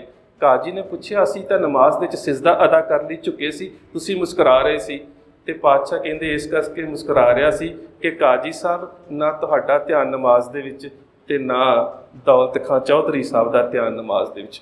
ਉਹ ਤਾਂ ਕਾਬਲ ਘੋੜੇ ਖਰੀਦ ਰਹੇ ਸੀ ਤੇ ਤੁਹਾਨੂੰ ਫਿਕਰ ਪਿਆ ਸੀ ਕਿ ਮੇਰੇ ਘਰ ਦੇ ਵਿੱਚ ਘੋੜੀ ਸੂਈ ਹੈ, ਕਿਤੇ ਵਛੇਰੀ ਖੂਹ ਦੇ ਵਿੱਚ ਨਾ ਡਿੱਗ ਪਵੇ। ਤੁਹਾਡਾ ਤਾਂ ਧਿਆਨ ਹੈ ਹੀ ਨਹੀਂ ਸੀ। ਮੈਨੂੰ ਹਾਸਾ ਤੇ ਇਸ ਕਰਕੇ ਆ ਗਿਆ ਕਿ ਜਿਹੜੇ ਤੁਸੀਂ ਸਿਜਦੇ ਕਰ ਰਹੇ ਹੋ ਤੇ ਸਰੀਰ ਦੇ ਮਨ ਤੇ ਅਜੇ ਤੁਹਾਡਾ ਖੁਦਾ ਦੇ ਅੱਗੇ ਝੁਕ ਹੀ ਨਹੀਂ ਰਿਹਾ। ਮਨ ਤਾਂ ਕਿਤੇ ਹੋਰ ਹੀ ਫਿਰ ਰਿਹਾ। ਅਜੇ ਤੁਹਾਡਾ ਮਨ ਤਾਂ ਖੁਦਾ ਦੇ ਅੱਗੇ ਝੁਕਿਆ ਹੀ, ਉਹ ਤਾਂ ਕਿਤੇ ਹੋਰ ਹੀ ਫਿਰ ਰਿਹਾ। ਉਹ ਅੱਗੇ ਚਲੇ ਜਾਈਏ। ਇੱਕ ਐਸਾ ਗੁਰੂ ਸਾਹਿਬ ਦਾ ਮੁਸਲਮਾਨ ਸ਼ਰਧਾਲੂ ਜਿਸ ਨੂੰ ਅਸੀਂ ਸਟੇਜਾਂ ਤੋਂ ਕਹਿੰਦੇ ਠੱਗ, ਸੈਯਦ ਪਰਿਵਾਰ ਦੇ ਵਿੱਚੋਂ ਸੈਯਦ ਸੱਜਣ। ਅਸੀਂ ਕਹਿੰਦੇ ਸੱਜਣ ਠੱਗ, ਤਲੰਬੇ ਦਾ ਰਹਿਣ ਵਾਲਾ। ਮੈਂ ਤੇ ਹੈਰਾਨ ਹੋ ਜਾਂਦਾ ਵੀ ਅਸੀਂ ਜਿਹੜੇ ਠੱਗ ਹਨ ਉਸ ਸੱਜਣ ਨੂੰ ਠੱਗ ਕਹਿ ਰਹੇ ਹਾਂ ਜਿਹੜਾ ਗੁਰੂ ਨਾਨਕ ਸਾਹਿਬ ਦੇ ਦੀਦਾਰ ਕਰਕੇ ਉਦੋਂ ਦਾ ਭਾਈ ਬਣ ਗਿਆ। ਤੇ ਸਾਡੇ ਚੋਂ ਠੱਗੀਆਂ ਨਹੀਂ ਗਈਆਂ ਤਾਂ ਅਸੀਂ ਸੱਜਣ ਨੂੰ ਕਹਿੰਦੇ ਠੱਗ। ਵੀ ਗੁਰੂ ਨਾਨਕ ਸਾਹਿਬ ਨੇ ਤਾਂ ਸੱਜਣ ਨੂੰ ਠੱਗ ਕਿਤੇ ਕਿਹਾ ਹੀ ਨਹੀਂ। ਜਾ ਰਹੇ ਨੇ ਤਲੰਬੇ ਤੇ ਰਸਤੇ ਦੇ ਵਿੱਚ ਕਿਸੇ ਨੇ ਦੱਸਿਆ, ਮਹਾਤਮਾ ਜੀ ਅੱਗੇ ਨਾ ਜਾਇਓ, ਅੱਗੇ ਸ਼ੇਖ ਸੈਯਦ ਸੱਜਣ ਦੀ ਸਰਾਂ ਹੈ ਤੇ ਉਹ ਆਏ ਗਏ ਅਭਿਆਗਤ ਨੂੰ ਆਪਣੀ ਸਰਾਂ ਦੇ ਵਿੱਚ ਜਗ੍ਹਾ ਵੀ ਦਿੰਦਾ ਹੈ ਤੇ ਜੇਕਰ ਮਾਲ ਅਸਬਾਬ ਹੋਵੇ ਤੇ ਲੁੱਟ ਵੀ ਲੈਂਦਾ ਹੈ, ਕਤਲ ਕਰਕੇ ਲਾਸ਼ ਵੀ ਖੁਰਦ-ਬੁਰਦ ਕਰ ਦਿੰਦਾ ਹੈ। ਤੇ ਪਾਤਸ਼ਾਹ ਕਹਿੰਦੇ ਜਾਣਾ ਹੀ ਉੱਥੇ ਹੈ। ਫਿਰ ਇਤਿਹਾਸ ਨੂੰ ਇੱਕ ਤਾਰੀਖ ਦੇ ਅਗਲੇ ਝਰੋਖੇ 'ਚ ਵੇਖੀਏ, ਜਦੋਂ ਜੈਤ ਰਾਮ ਉਦਾਸੀ ਗੁਰੂ ਗੋਬਿੰਦ ਸਿੰਘ ਮਹਾਰਾਜ ਨੂੰ ਕਹਿੰਦਾ ਕਿ ਪੰਚਵਟੀ ਦੇ ਸਥਾਨ ਤੇ ਨਾ ਜਾਇਓ, ਉੱਥੇ ਇੱਕ ਮਾਧੋ ਦਾਸ ਵੈਰਾਗੀ ਰਹਿੰਦਾ ਹੈ, ਹਰ ਆਏ ਗਏ ਅਭਿਆਗਤ ਦੀ ਬੇਇੱਜ਼ਤੀ ਕਰਦਾ ਹੈ ਤੇ ਪਾਤਸ਼ਾਹ ਕਹਿੰਦੇ ਜਾਣਾ ਹੀ ਉੱਥੇ ਹੈ। ਸ਼ਬਦ ਫਿਰ ਉਹੀ ਨੇ। ਇੱਥੇ ਗੁਰੂ ਸਾਹਿਬ ਨੂੰ ਕਹਿ ਰਿਹਾ ਸੱਜਣ ਦੀ ਸਰਾਂ 'ਚ ਨਾ ਜਾਇਓ, ਪਾਤਸ਼ਾਹ ਕਹਿੰਦੇ ਜਾਣਾ ਹੀ ਉੱਥੇ ਹੈ। ਉੱਥੇ ਕਿਹਾ ਜਾ ਰਿਹਾ ਹੈ ਕਿ ਪੰਚਵਟੀ ਦੇ ਸਥਾਨ ਤੇ ਮਾਧੋ ਦਾਸ ਵੈਰਾਗੀ ਦੇ ਡੇਰੇ 'ਚ ਨਾ ਜਾਇਓ, ਪਾਤਸ਼ਾਹ ਕਹਿ ਰਹੇ ਨੇ ਜਾਣਾ ਹੀ ਉੱਥੇ ਹੈ। ਕਿਉਂ? ਦੁਰਮਤ ਦੇਖ ਦਿਆਲ ਹੋਏ। ਚੰਗੇ ਦੀ ਸਿਫਤ ਕਰ ਦੇਣੀ ਤਾਂ ਆਮ ਗੱਲ ਹੈ, ਜਿਹੜਾ ਹੈ ਹੀ ਚੰਗਾ ਉਸਦੇ ਕੋਲ ਚਲੇ ਜਾਣਾ ਤੇ ਕੋਈ ਵੱਡੀ ਗੱਲ ਨਹੀਂ। ਗੱਲ ਤਾਂ ਇਹ ਹੈ ਕਿ ਜਿਸ ਦੀ ਦੁਰਮਤ ਹੈ ਉਸਦੀ ਮਨਮਤ ਨੂੰ ਛਡਾ ਕੇ ਗੁਰਮਤ ਦੇ ਵਿੱਚ ਲੈ ਕੇ ਆਉਣਾ। ਇਸੇ ਕਰਕੇ ਤਾਂ ਮੁਹੰਮਦ ਇਕਬਾਲ ਨੇ ਇੱਕ ਗੱਲ ਕਹਿ ਦਿੱਤੀ ਸੀ ਜਿਹੜੀ ਸਾਡੇ ਤੇ ਵੀ ਢੁੱਕਦੀ ਹੈ ਤੇ ਗੁਰੂ ਸਾਹਿਬ ਦੀ ਅਜ਼ਮਤ ਨੂੰ ਵੀ ਬੜਾ ਉੱਚਾ ਕਰਦੀ ਹੈ। ਮੁਹੰਮਦ ਇਕਬਾਲ ਨੇ ਕਿਹਾ ਸੀ, ਫਿਰ ਉਠੀ आखिर सदा तौहीद की पंजाब से हिंद को एक मर्दे कामल ने जगाया ख्वाब से। जे हिंदुस्तान ਦੇ ਵਿੱਚ ਕੋਈ ਮਰਦੇ ਕਾਮਲ ਪੈਦਾ ਹੋਇਆ ਜਿਸ ਨੇ ਗਫਲਤ ਦੀ ਨੀਂਦ ਪਈ, ਲੋਕਾਂ ਨੂੰ ਬ੍ਰਾਹਮਣਵਾਦ ਦੇ ਕਰਮ ਕਾਂਡਾਂ ਚੋਂ ਮੁਕਤ ਕਰ ਦਿੱਤਾ ਤੇ ਗੁਰੂ ਨਾਨਕ ਸਾਹਿਬ ਸੀ। ਪਰ ਅਫਸੋਸ ਉਹ ਸਾਡੀ ਕੌਮ ਤੇ ਕਰਦਾ ਹੈ। ਕਹਿੰਦਾ ਸ਼ਮਾ ਇਹ ਇੱਕ ਹੋ ਮੁਨੱਵਰ ਜੇ ਐਸੀ ਮਹਿਫਿਲ ਨਾ ਥੀ, ਬਾਰਿਸ਼ ਰਹਿਮਤ ਹੋਈ ਲੇਕਿਨ ਜ਼ਮੀਨ ਕਾਬਿਲ ਨਾ ਥੀ। ਗੁਰੂ ਨਾਨਕ ਸਾਹਿਬ ਨੇ ਤੇ ਰਹਿਮਤ ਦੀ ਬਾਰਿਸ਼ ਕਰ ਦਿੱਤੀ, ਅਸੀਂ ਅਜੇ ਤੱਕ ਵੀ ਉਹ ਕਾਬਿਲ ਜ਼ਮੀਨ ਨਾ ਬਣ ਸਕੇ ਜਿੱਥੇ ਉਸ ਬਾਰਿਸ਼ ਦੇ ਵਿੱਚੋਂ ਰੂਹਾਨੀ ਖੇੜੇ ਦੇ ਫੁੱਲ ਖਿੜ ਸਕਦੇ। ਅਸੀਂ ਨਹੀਂ ਉਹ ਜ਼ਮੀਨ ਬਣ ਸਕੇ। ਅਸੀਂ ਆਪਣੇ ਮਨ ਨੂੰ ਗੁਰੂ ਸਾਹਿਬ ਦੀ ਵਿਚਾਰਧਾਰਾ ਦੇ ਨਾਲ ਅਜੇ ਤੱਕ ਨਹੀਂ ਸਾਧ ਸਕੇ। ਇਹ ਗੱਲ ਬਿਲਕੁਲ ਇਕਬਾਲ ਨੇ ਸੱਚ ਕਹਿ ਦਿੱਤੀ ਕਿ ਗਿਆਨ ਦਾ ਪ੍ਰਕਾਸ਼ ਤੇ ਹੋਇਆ, ਸ਼ਮਾ ਤੇ ਜਲੀ, ਪਰ ਉਹ ਮਹਿਫਲ ਹੀ ਐਵੇਂ ਦੀ ਨਹੀਂ ਸੀ ਜਿੱਥੇ ਸ਼ਮਾ ਜਗਾਈ ਜਾ ਸਕੇ। ਬਾਰਿਸ਼ੇ ਰਹਿਮਤ ਹੋਈ ਲੇਕਿਨ ਜ਼ਮੀਨ ਕਾਬਿਲ ਨਾ ਥੀ। ਗੁਰੂ ਨਾਨਕ ਸਾਹਿਬ ਗਏ ਸੱਜਣ ਦੇ ਕੋਲ ਤੇ ਸੱਜਣ ਨੂੰ ਠੱਗ ਨਹੀਂ ਕਿਹਾ, ਸੱਜਣ ਨੂੰ ਸੱਜਣ ਸ਼ਬਦ ਦੀ ਪਰਿਭਾਸ਼ਾ ਦੱਸੀ ਹੈ। ਪਾਤਸ਼ਾਹ ਨੇ ਕਿਹਾ, ਸੱਜਣਾ ਸੱਜਣ ਸਈ ਨਾਲ ਮੈਂ ਚੱਲਦਿਆਂ ਨਾਲ ਚੱਲਣ, ਜਿੱਥੇ ਲੇਖਾ ਮੰਗੀਏ ਤਿੱਥੇ ਖੜੇ ਦਿਸਣ। ਉਹ ਸੱਜਣ ਤੇ ਉਹ ਹੁੰਦੇ ਨੇ ਜਿਹੜੇ ਲੋੜ ਪੈ ਜਾਵੇ ਤੇ ਸੱਜਣ ਦਾ ਸਾਥ ਹੀ ਨਹੀਂ ਛੱਡਦੇ। ਤੂੰ ਕਿਵੇਂ ਦਾ ਸੱਜਣ ਹੈ ਕਿ ਆਏ ਗਏ ਅਭਿਆਗਤ ਨੂੰ ਘਰ ਬੁਲਾਉਣਾ ਹੈ ਤੇ ਸੱਜਣਤਾਈ ਦੇ ਵਿੱਚ ਹੀ ਸੱਜਣਤਾਈ ਦਾ ਘਾਣ ਕਰ ਦਿੰਦਾ ਹੈ। ਤੂੰ ਕਿਵੇਂ ਦਾ ਸੱਜਣ ਹੈ? ਤੇ ਸੱਜਣਾ ਇਸ ਸੱਜਣਤਾਈ ਦੇ ਘਾਣ ਦੇ ਵਿੱਚੋਂ ਜਿੰਨੇ ਮਰਜ਼ੀ ਵੱਡੇ ਮਹਿਲ ਮਾੜੀਆਂ ਉਸਾਰ ਲਾ, ਕੋਠੇ ਮੰਡਪ ਮਾੜੀਆਂ, ਬਾਹਰੋਂ ਚਿਤਵੀਆਂ, ਢੱਠੀਆਂ ਕੰਮ ਨਾ ਆਵਣੀ, ਵਿੱਚੋਂ ਸੱਖਣੀਆਂ। ਜਿੰਨਾ ਮਰਜ਼ੀ ਇੰਟੀਰੀਅਰ ਡੈਕੋਰੇਸ਼ਨ ਕਰ ਲਾ, ਜਿੰਨਾ ਮਰਜ਼ੀ ਐਕਸਟੀਰੀਅਰ ਡੈਕੋਰੇਸ਼ਨ ਕਰ ਲਾ, ਜੋ ਵੀ ਕਰਨਾ ਹੈ ਕਰ ਲਾ, ਪਰ ਜੇਕਰ ਇਸ ਮਹਿਲ ਮਾੜੀਆਂ 'ਚ ਵਸਣ ਵਾਲੇ ਲੋਕਾਂ ਦੇ ਅੰਦਰ ਨੈਤਿਕਤਾ ਦੇ ਉੱਚੇ ਗੁਣ ਨਹੀਂ ਹੈਗੇ ਤਾਂ ਫਿਰ ਲੋਕਾਂ ਦੀ ਠੱਗੀ ਦੇ ਵਿੱਚੋਂ ਬਣਾਈਆਂ ਗਈਆਂ ਇਹਨਾਂ ਮਹਿਲ ਮਾੜੀਆਂ ਦਾ ਕੋਈ ਲਾਭ ਨਹੀਂ। ਗੁਰੂ ਨਾਨਕ ਸਾਹਿਬ ਨੇ ਪਾਵਨ ਉਪਦੇਸ਼ ਦੇ ਦਿੱਤੇ। ਉਸ ਤੋਂ ਬਾਅਦ ਬੜੀ ਅਹਿਮ ਗੱਲ ਹੈ ਸਿਆਲਕੋਟ ਦੀ ਘਟਨਾ। ਵਕਤ ਜਿੰਨਾ ਦਿੱਤਾ ਸੀ ਮੇਰਾ ਸਮਾਪਤ ਹੈ 9 ਵਜੇ, ਪਰ ਜੇ ਤੁਸੀਂ ਕਹੋ ਤੇ ਮੈਂ ਆਪਣੇ ਪ੍ਰਕਰਣ ਨੂੰ ਪੂਰਾ ਜ਼ਰੂਰ ਕਰਾਂ। ਜਦੋਂ ਤੁਸੀਂ ਥੱਕ ਜਾਓਗੇ ਦੱਸ ਦਿਓ, ਮੇਰਾ 1 ਘੰਟਾ ਵੀ ਹੋਰ ਲੱਗ ਜਾਵੇ, ਮੈਂ ਆਪਣੇ ਪ੍ਰਕਰਣ ਨੂੰ ਪੂਰਾ ਕਰਨਾ। ਜੇ ਤੁਸੀਂ ਥੱਕ ਜਾਓਗੇ ਮੈਨੂੰ ਦੱਸ ਦਿਓ, ਮੈਂ ਉੱਥੇ ਸਮਾਪਤੀ ਕਰ ਦੇਵਾਂਗਾ। ਖੈਰ, ਗੁਰੂ ਨਾਨਕ ਸਾਹਿਬ ਗਏ ਸਿਆਲਕੋਟ। ਜਦੋਂ ਸਿਆਲਕੋਟ ਪਹੁੰਚੇ ਤੇ ਸਿਆਲਕੋਟ ਦੇ ਲੋਕ ਗੁਰੂ ਨਾਨਕ ਸਾਹਿਬ ਦੇ ਚਰਨਾਂ ਦੇ ਉੱਪਰ ਰੋਂਦੇ ਕਰਲਾਉਂਦੇ ਆ ਕੇ ਡਿੱਗ ਪਏ। ਪਾਤਸ਼ਾਹ ਨੇ ਕਾਰਨ ਪੁੱਛਿਆ, ਕਿਉਂ ਰੋ ਰਹੇ ਹੋ, ਕਿਉਂ ਕਰਲਾ ਰਹੇ ਹੋ, ਕੀ ਹੋ? ਪਾਤਸ਼ਾਹ 40 ਦਿਨਾਂ ਦੇ ਬਾਅਦ ਇਹ ਸ਼ਹਿਰ ਬਰਬਾਦ ਹੋ ਜਾਵੇਗਾ। ਕਿਉਂ ਬਰਬਾਦ ਹੋ ਜਾਵੇਗਾ? ਸਾਡੇ ਸ਼ਹਿਰ ਦੇ ਵਿੱਚ ਇੱਕ ਬੜਾ ਪਹੁੰਚਿਆ ਹੋਇਆ ਫਕੀਰ ਰਹਿੰਦਾ ਹੈ, ਹਮਜ਼ਾ ਗੌਸ। ਹਮਜ਼ਾ ਔਰ ਗੌਸ ਇਹ ਦੋ ਚੀਜ਼ਾਂ ਨੇ, ਗੌਸ ਨਾਮ ਨਹੀਂ ਹੁੰਦਾ ਜੀ। ਇਸਲਾਮ ਦੇ ਵਿੱਚ ਗੌਸ ਇੱਕ ਉਪਾਧੀ ਹੈ। ਕਿਤੇ ਪ੍ਰਾਤਨ ਸਰੋਤਾਂ ਨੂੰ ਪੜ੍ਹਨ ਦਾ ਮੌਕਾ ਮਿਲੇ, ਕਈ ਵਾਰੀ ਸਾਨੂੰ ਕਿਹਾ ਜਾਂਦਾ ਹੁੰਦਾ ਸੀ, ਮੇਰੇ ਖਿਆਲ ਸ਼ਾਇਦ ਤੁਹਾਨੂੰ ਵੀ ਯਾਦ ਹੋਵੇ, ਇੱਕ ਫਲੌਰ ਦੇ ਵਿੱਚ ਵੀ ਜਗ੍ਹਾ ਬਣੀ ਹੈ, ਉੱਥੇ ਵੀ ਕਿਹਾ ਜਾਂਦਾ ਹੁੰਦਾ ਸੀ ਕਿ ਫਲਾਣਾ ਪੀਰ ਹੈ, ਜਦੋਂ ਰਾਤ ਨੂੰ ਜਾਈਦਾ ਉਹਦੇ ਅੰਗ ਅੰਗ ਖਿਲਰੇ ਪਏ ਹੁੰਦੇ ਨੇ। ਅਕਸਰ ਸਾਨੂੰ ਦੱਸਿਆ ਜਾਂਦਾ ਹੁੰਦਾ ਸੀ। ਸੋ ਇਸਲਾਮ ਦੇ ਵਿੱਚ ਮੰਨਿਆ ਜਾਂਦਾ ਹੈ ਕਿ ਜਿਹੜਾ ਵਿਅਕਤੀ ਆਪਣੀ ਮਰਜ਼ੀ ਦੇ ਨਾਲ ਆਪਣੇ ਜਿਸਮ ਦੇ ਅੰਗਾਂ ਨੂੰ ਵੱਖ-ਵੱਖ ਕਰ ਲੈਂਦਾ, ਉਹਨੂੰ ਗੌਸ ਦੀ ਉਪਾਧੀ ਦਿੱਤੀ ਜਾਂਦੀ ਹੈ। ਸਾਡੇ ਪੁਰਾਤਨ ਸਰੋਤਾਂ ਜ਼ਿਕਰ ਆਉਂਦਾ, ਕੱਟੇ ਅੰਗ ਜੈਸੇ ਸ਼ਸਤਰਨ ਲਪੇਟੇ, ਜੁੰਮੇ ਕੇ ਰੋਜ਼ ਮਾਨੋ ਗੌਸ ਲੇਟੇ, ਕਿ ਜੁੰਮੇ ਵਾਲੇ ਦਿਨ ਉਹ ਆਪਣੇ ਸਰੀਰ ਨੂੰ ਵੱਖਰਾ ਵੱਖਰਾ ਕਰ ਲੈਂਦੇ ਨੇ। ਇਹ ਇਸਲਾਮ ਯਕੀਨ ਕਰਦਾ, ਇੱਕ ਮਿੱਥ ਹੈ, ਸਾਡੀ ਗੁਰਮਤਿ ਵਿਚਾਰਧਾਰਾ ਇਸ ਨੂੰ ਨਹੀਂ ਮੰਨਦੀ। ਖੈਰ, ਹਮਜ਼ਾ ਉਸ ਦਾ ਨਾਮ ਹੈ, ਗੌਸ ਉਸ ਦੀ ਉਪਾਧੀ ਹੈ। ਹਮਜ਼ਾ ਨਾਮ ਇਸਲਾਮ ਦੇ ਵਿੱਚ, ਜੇਕਰ ਤੁਹਾਨੂੰ ਅਕਬਰ ਸ਼ਾਹ ਨਜ਼ੀਬਾਬਾਦੀ ਦੀ ਕਿਤਾਬ ਹੈ ਤਰੀਖੇ ਇਸਲਾਮ, ਉਸ ਨੂੰ ਪੜ੍ਹਨ ਦਾ ਮੌਕਾ ਮਿਲੇ ਤੇ ਇਸਲਾਮ ਧਰਮ ਦੇ ਬਾਨੀ ਸੱਲੱਲਾਹੁ ਅਲੈਹਿ ਵਸੱਲਮ ਹਜ਼ਰਤ ਮੁਹੰਮਦ ਸਾਹਿਬ ਦੇ ਚਾਚੇ ਦਾ ਨਾਮ ਵੀ ਹਮਜ਼ਾ ਸੀ, ਪਰ ਇਹ ਹਮਜ਼ਾ ਹੋਰ ਹੈ। ਇਹ ਹਮਜ਼ਾ ਪੀਰ ਹੈ, ਇਹਦੀ ਉਪਾਧੀ ਹੈ ਗੌਸ। ਗੁਰੂ ਪਾਤਸ਼ਾਹ ਕਹਿੰਦੇ ਕੀ ਕਰ ਰਿਹਾ ਉਹ ਪੀਰ? ਕਹਿੰਦੇ ਜੀ ਉਸ ਪੀਰ ਨੇ ਆਪਣੇ ਉਸ ਹੁਜਰੇ ਦੇ ਵਿੱਚ, ਹੁਜਰਾ ਕੋਠੇ ਨੂੰ ਕਿਹਾ ਜਾਂਦਾ ਹੈ, ਆਪਣੇ ਹੁਜਰੇ ਦੇ ਵਿੱਚ ਉਸਨੇ ਚਲੀਹਾ ਕੱਟਣਾ ਸ਼ੁਰੂ ਕੀਤਾ। 40 ਦਿਨ ਬੰਦਗੀ ਕਰ ਰਿਹਾ ਤੇ ਉਹਨੇ ਕਿਹਾ ਕਿ 40 ਦਿਨ ਬੰਦਗੀ ਤੋਂ ਬਾਅਦ ਜਦੋਂ ਮੈਂ ਬਾਹਰ ਆ ਕੇ ਕਲਾਮ ਪੜਾਂਗਾ ਤੇ ਸਾਰਾ ਸ਼ਹਿਰ ਤਬਾਹ ਹੋ ਜਾਵੇਗਾ। ਕਾਰਨ, ਕਹਿੰਦੇ ਕਾਰਨ ਇਹ ਹੈ ਕਿ ਇਸ ਸ਼ਹਿਰ ਦੇ ਗੀਗੇ ਖੱਤਰੀ ਦੇ ਘਰ ਕੋਈ ਔਲਾਦ ਨਹੀਂ ਸੀ, ਤੇ ਗੀਗੇ ਨੇ ਉਸ ਪੀਰ ਨੂੰ ਜਾ ਕੇ ਕਿਹਾ ਕਿ ਜੇਕਰ ਮੇਰੇ ਘਰ ਪੁੱਤਰ ਨੇ ਜਨਮ ਲਿਆ ਤੇ ਜੇ ਮੇਰੇ ਘਰ 2 ਪੁੱਤਰ ਹੋ ਗਏ ਤਾਂ ਇੱਕ ਪੁੱਤਰ ਮੈਂ ਪੀਰ ਜੀ ਦੀ ਇਸ ਹੁਜਰੇ ਦੇ ਉੱਪਰ ਤੁਹਾਡੀ ਖਿਦਮਤ ਦੇ ਵਿੱਚ ਭੇਟਾ ਕਰ ਦੇਵਾਂਗਾ, ਚੜਾ ਦੇਵਾਂਗਾ। ਤੇ ਹੁਣ ਕੁਦਰਤਨ ਜਦੋਂ ਦੂਜੇ ਪੁੱਤਰ ਨੇ ਜਨਮ ਲਿਆ, ਮਾਂ ਦੀ ਮਮਤਾ ਨਹੀਂ ਦੇਣ ਨੂੰ ਜੀ ਕੀਤਾ, ਉਹਨਾਂ ਕਿਹਾ ਨਹੀਂ, ਅਸੀਂ ਬੱਚਾ ਨਹੀਂ ਦੇ ਸਕਦੇ, ਅਸੀਂ ਬੱਚੇ ਨੂੰ ਬੜਾ ਪਿਆਰ ਕਰਦੇ ਹਾਂ। ਹੁਣ ਗੁਰੂ ਸਾਹਿਬ ਨੂੰ ਜਦੋਂ ਇਸ ਗੱਲ ਦਾ ਪਤਾ ਲੱਗਾ ਤੇ ਗੁਰੂ ਸਾਹਿਬ ਮਰਦਾਨੇ ਨੂੰ ਲੈ ਕੇ ਉਹਦੇ ਹੁਜਰੇ ਦੇ ਬਾਹਰ ਬੈਠੇ।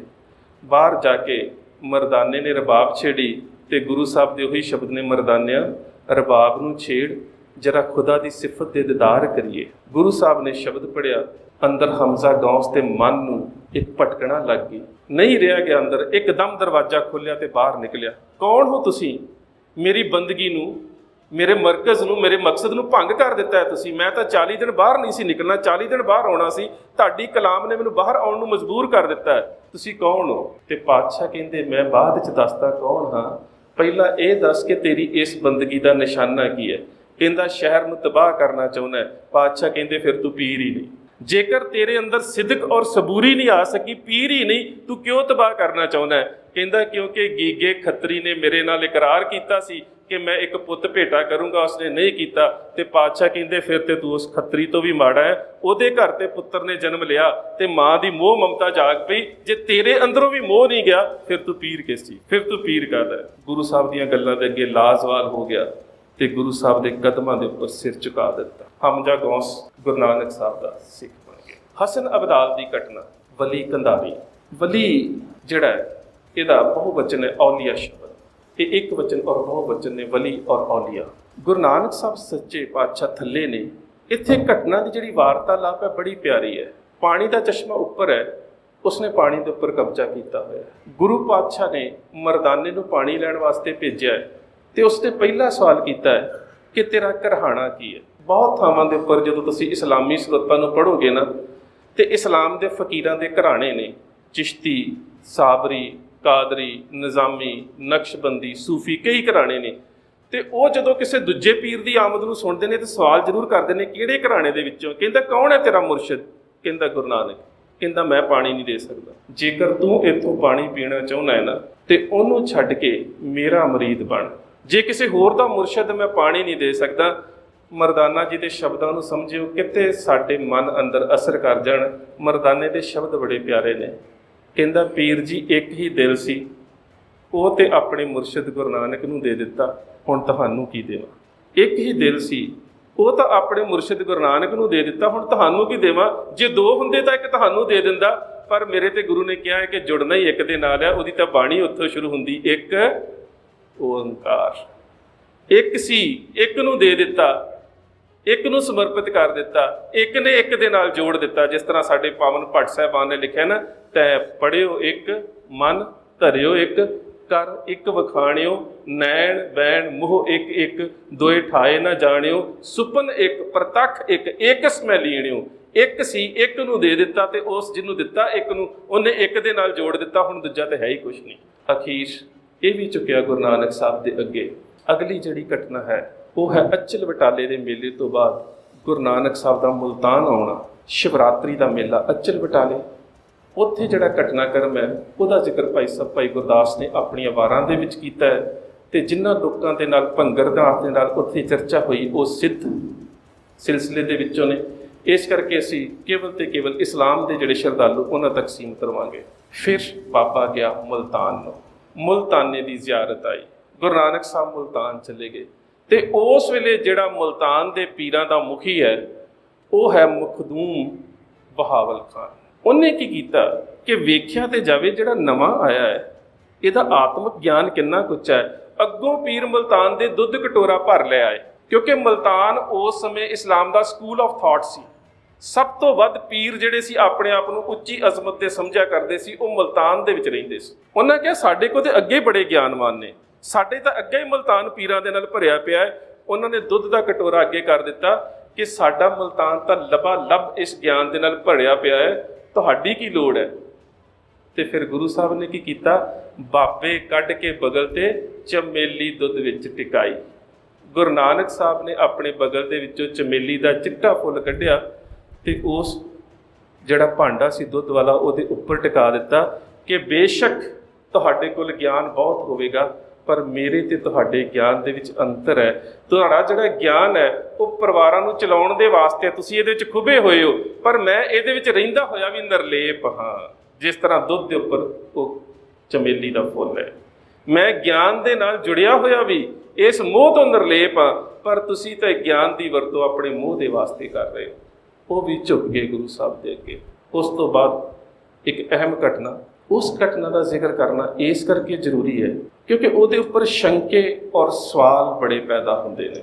ਉਹ ਸਵਾਲ ਲਈ ਜਿਹੜਾ ਜ਼ਿਕਰ ਕੀਤਾ ਹੈ ਭਾਈ ਸਾਹਿਬ ਭਾਈ ਗੁਰਦਾਸ ਨੇ ਕਿ ਧਰੀ ਨਿਸ਼ਾਨੀ ਕੌਸ ਦੀ ਮੱਕੇ ਅੰਦਰ ਪੂਜ ਕਰਾਈ। ਤੇ ਹੁਣ ਸਾਡੇ ਮਨ 'ਚ ਸਵਾਲ ਹੋ ਜਾਂਦਾ ਕਿ ਜੇ ਗੁਰੂ ਸਾਹਿਬ ਮੱਕੇ ਗਏ ਤੇ ਜਿਹੜੀ ਖੜਾਂ ਦੀ ਨਿਸ਼ਾਨੀ ਉੱਥੇ ਗੁਰੂ ਸਾਹਿਬ ਨੇ ਦਿੱਤੀ ਉਹ ਖੜਾਂ ਕਿੱਥੇ ਗਈ? ਇਹ ਇੱਕ ਇਤਿਹਾਸ ਦਾ ਸਵਾਲ ਹੈ, ਉਹ ਕਿੱਥੇ ਗਈ? ਇਹਦੇ ਵਾਸਤੇ ਸਾਨੂੰ ਬਹੁਤ ਪਿੱਛੇ ਜਾਣਾ ਪਵੇਗਾ। Before Christ 325 BC Alexander Sikandar ਨੇ ਹਮਲਾ ਕੀਤਾ। ਸਿਕੰਦਰ ਨੇ ਹਿੰਦੁਸਤਾਨ ਦੇ ਉੱਪਰ ਹਮਲਾ ਕੀਤਾ ਤੇ ਜਿਹੜਾ ਅੱਜ ਪਾਕਿਸਤਾਨ ਹੈ ਇਹਦੇ ਬਹਾਵਲਪੁਰ ਦੇ ਇਲਾਕੇ ਦੇ ਵਿੱਚ ਇੱਕ ਨਗਰ ਵਸਾਇਆ, ਉਸ ਦਾ ਨਾਮ ਰੱਖਿਆ ਅਲੈਗਜ਼ੈਂਡਰੀਅਨ ਸਿਟੀ ਆਫ ਇੰਡਸ।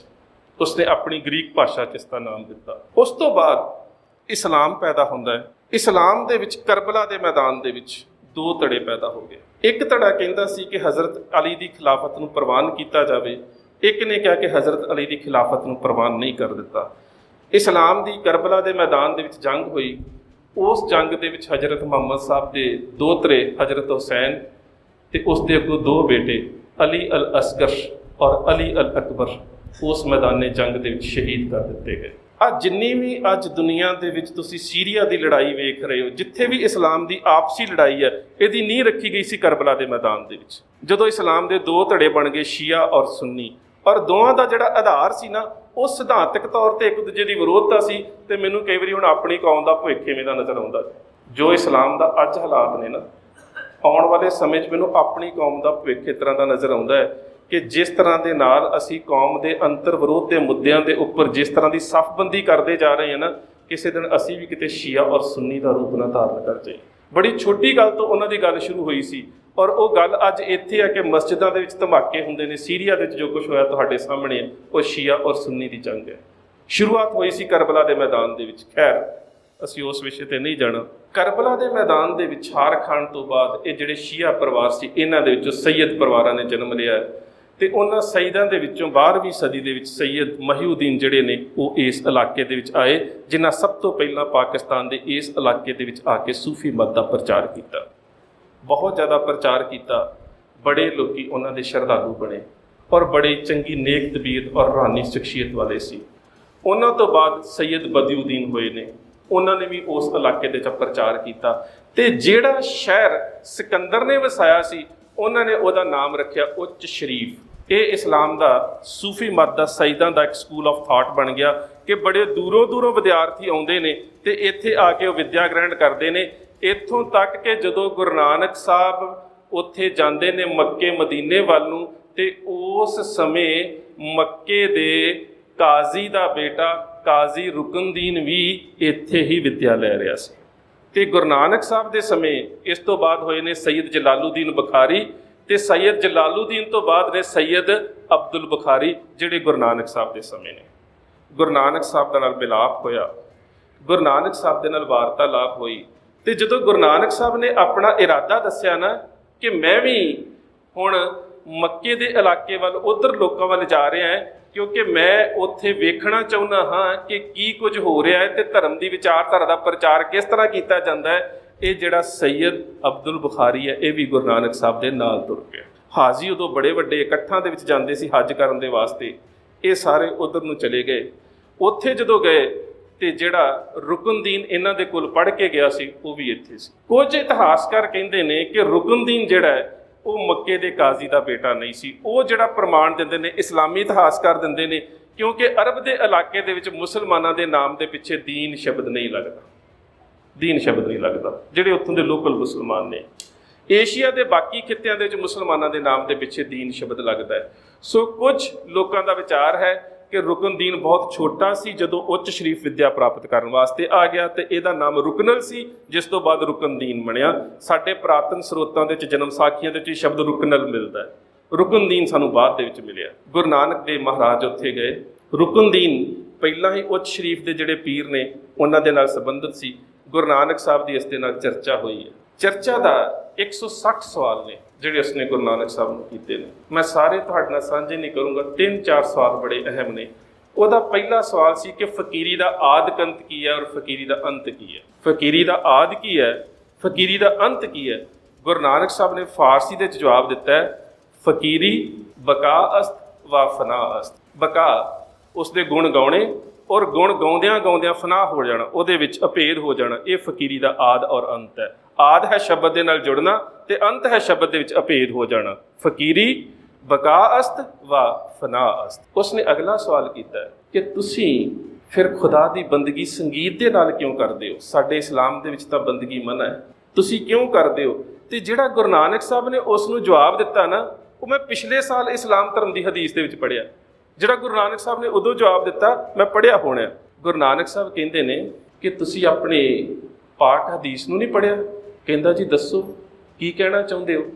ਕਹਿੰਦਾ ਤੈਨੂੰ ਪਤਾ ਹੈ ਕਿ ਜਦੋਂ ਮੁਹੰਮਦ ਸਾਹਿਬ ਇੱਕ ਵਾਰੀ ਕੁਰੈਸ਼ੀ ਕਬੀਲੇ ਦੀਆਂ ਔਰਤਾਂ ਦੇ ਵਿਆਹ ਦੇ ਵਿੱਚ ਗਏ ਸੀ ਤੇ ਉਹ ਵਿਆਹ ਦਾ ਸੰਗੀਤ ਗਾ ਰਹੀਆਂ ਸੀ, ਤੇ ਤੁਹਾਡੇ ਇਸਲਾਮ ਧਰਮ ਦੇ ਬਾਨੀ ਸੱਲੱਲਾਹੁ ਅਲੈਹਿ ਵਸੱਲਮ ਹਜ਼ਰਤ ਮੁਹੰਮਦ ਸਾਹਿਬ ਨੇ ਕਿਹਾ ਸੀ ਕਿ ਉਹ ਸੰਗੀਤ ਮਾੜਾ ਨਹੀਂ, ਜਿਸ ਸੰਗੀਤ ਦੇ ਵਿੱਚ ਅਸ਼ਲੀਲਤਾ ਤੇ ਅਨੈਤਿਕਤਾ ਨਾ ਹੋਵੇ, ਫਿਰ ਸੰਗੀਤ ਮਾੜਾ ਕਿਵੇਂ? ਉਹਦਾ ਸਿਰ ਝੁਕ ਗਿਆ ਕਿ ਗੁਰੂ ਨਾਨਕ ਸਾਹਿਬ ਤਾਂ ਮੁਕੱਦਸ ਹਦੀਸ ਦੇ ਵਿੱਚੋਂ ਪ੍ਰਮਾਣ ਦੇ ਰਹੇ ਨੇ।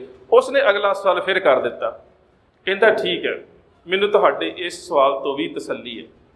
ਹੁਣ ਅਗਲਾ ਸਵਾਲ ਮੇਰਾ ਇਹ ਹੈ ਕਿ ਜਿੰਨੇ ਵੀ ਲੋਕ ਇੱਥੇ ਮੱਕੇ ਦੀ ਜ਼ਿਆਰਤ ਵਾਸਤੇ ਆਉਂਦੇ ਨੇ, ਹੱਜ ਕਰਨ ਦੇ ਵਾਸਤੇ ਆਉਂਦੇ ਨੇ, ਉਹ ਮਿਕਾਤ ਦੇ ਸਥਾਨ ਦੇ ਉੱਪਰ ਜਦੋਂ ਇਹਿਰਾਮ ਧਾਰਨ ਕਰਦੇ ਨੇ ਤੇ ਆਪਣੇ ਸਾਰੇ ਕੇਸਾਂ ਦੇ ਇੱਕ ਵਾਰੀ ਬੇਅਦਬੀ ਕਰ ਦਿੰਦੇ ਨੇ, ਸਾਰੇ ਕੇਸ ਕਤਲ ਕਰਾ ਦਿੰਦੇ ਨੇ, ਤੇ ਉਸ ਤੋਂ ਬਾਅਦ ਜਿੰਨਾ ਚਿਰ ਸ਼ੈਤਾਨ ਨੂੰ ਪੱਥਰ ਮਾਰਨ ਦੀ ਤੇ ਹੱਜ ਤੋਂ ਬਾਅਦ ਕੁਰਬਾਨੀ ਦੀ ਰਸਮ ਨਹੀਂ ਹੁੰਦੀ, ਉਹਨਾਂ ਚਿਰ ਉਹ ਸਰੀਰ ਦਾ ਕੇਸ ਕਤਲ ਨਹੀਂ ਕਰਾਉਂਦੇ। ਪਰ ਤੁਸੀਂ ਕੇਸਾਂ ਸਮੇਤ ਆਏ ਹੋ, ਤੁਸੀਂ ਕੇਸ ਕਤਲ ਨਹੀਂ ਕੀਤੇ।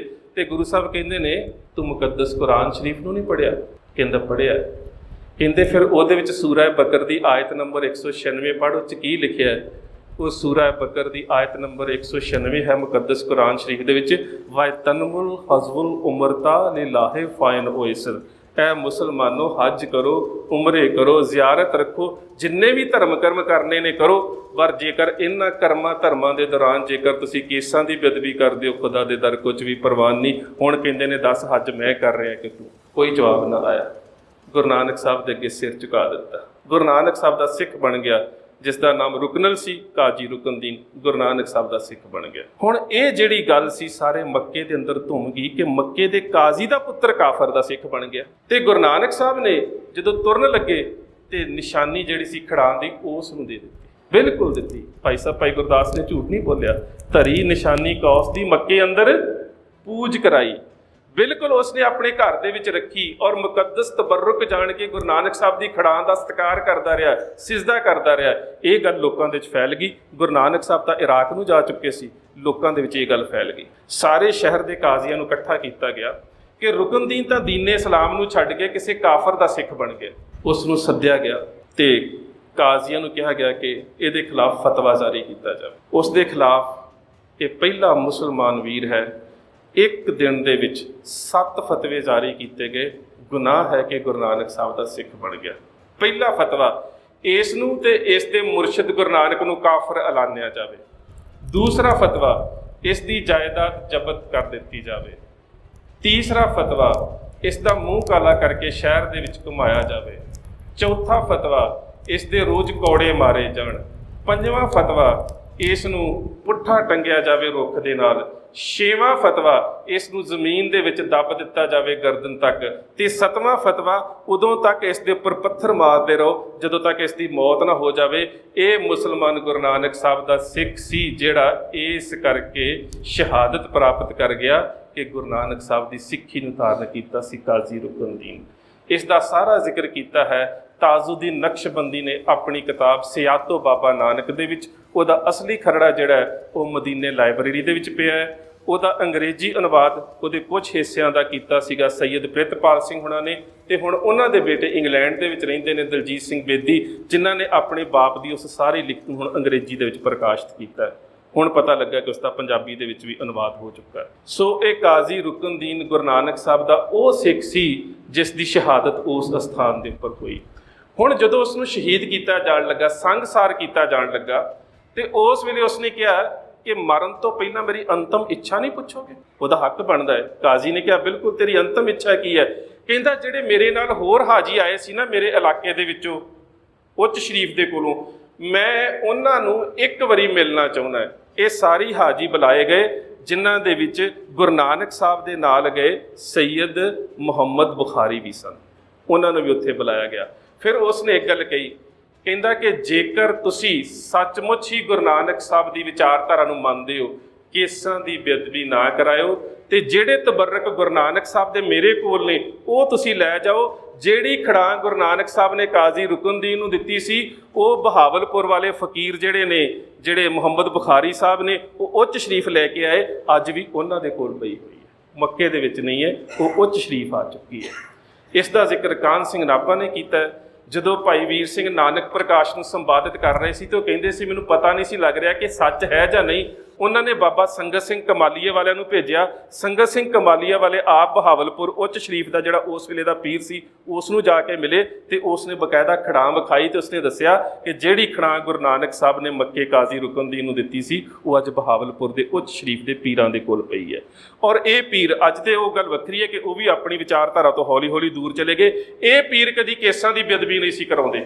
ਹੁਣ ਅਸੀਂ ਹੋਰ ਤਵਾਰੀਖ ਦੇ ਵਿੱਚ ਇਸ ਨੂੰ ਅੱਗੇ ਇੱਕ ਹੋਰ ਵੇਖੀਏ। ਕਲਗੀਧਰ ਪਾਤਸ਼ਾਹ ਗੁਰੂ ਗੋਬਿੰਦ ਸਿੰਘ ਮਹਾਰਾਜ ਚਮਕੌਰ ਦੀ ਗੜੀ ਛੱਡਦੇ ਨੇ, ਨਬੀ ਖਾਨ ਤੇ ਗਨੀ ਖਾਨ ਦੇ ਕੋਲ ਸ਼ਬੇਕ ਹਸਨ, ਹਾਜੀ ਚਿਰਾਗ ਸ਼ਾਹ, ਪੀਰ ਮੁਹੰਮਦ ਅਜ਼ਨੇਰ, ਇਹ ਗੁਰੂ ਸਾਹਿਬ ਦਾ ਮੰਜਾ ਚੁੱਕਦੇ ਨੇ ਤੇ ਗੁਰੂ ਸਾਹਿਬ ਪੀਰ ਬਣ ਕੇ ਬੈਠੇ ਨੇ। ਤੇ ਅਸੀਂ ਕੀ ਕਹਿੰਦੇ ਵੀ ਗੁਰੂ ਸਾਹਿਬ ਕੀ ਬਣ ਕੇ ਨਿਕਲੇ ਜੀ? ਉੱਚ ਦੇ ਪੀਰ। ਬਿਲਕੁਲ ਗਲਤ ਸ਼ਬਦ ਹੈ ਜੀ।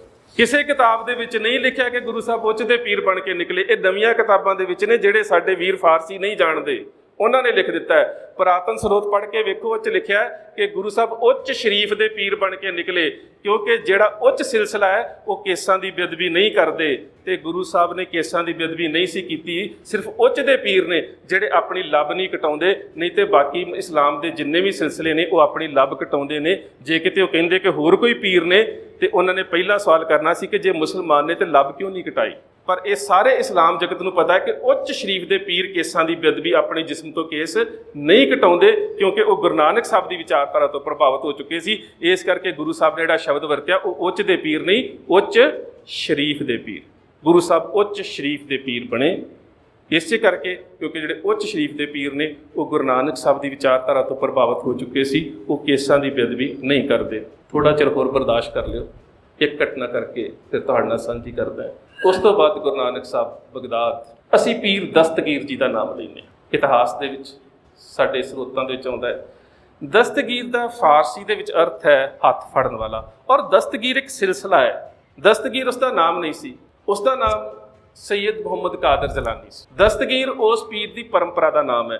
ਤੇ ਜਿਹੜਾ ਇਹਨਾਂ ਦਾ ਪਹਿਲਾ ਪੀਰ ਸੀ ਜਿਸ ਨੂੰ ਦਸਤਗੀਰ ਦਾ ਨਾਮ ਮਿਲਿਆ ਉਹ ਸੀਗਾ ਸ਼ੇਖ ਅਦਨ ਉਮਰ।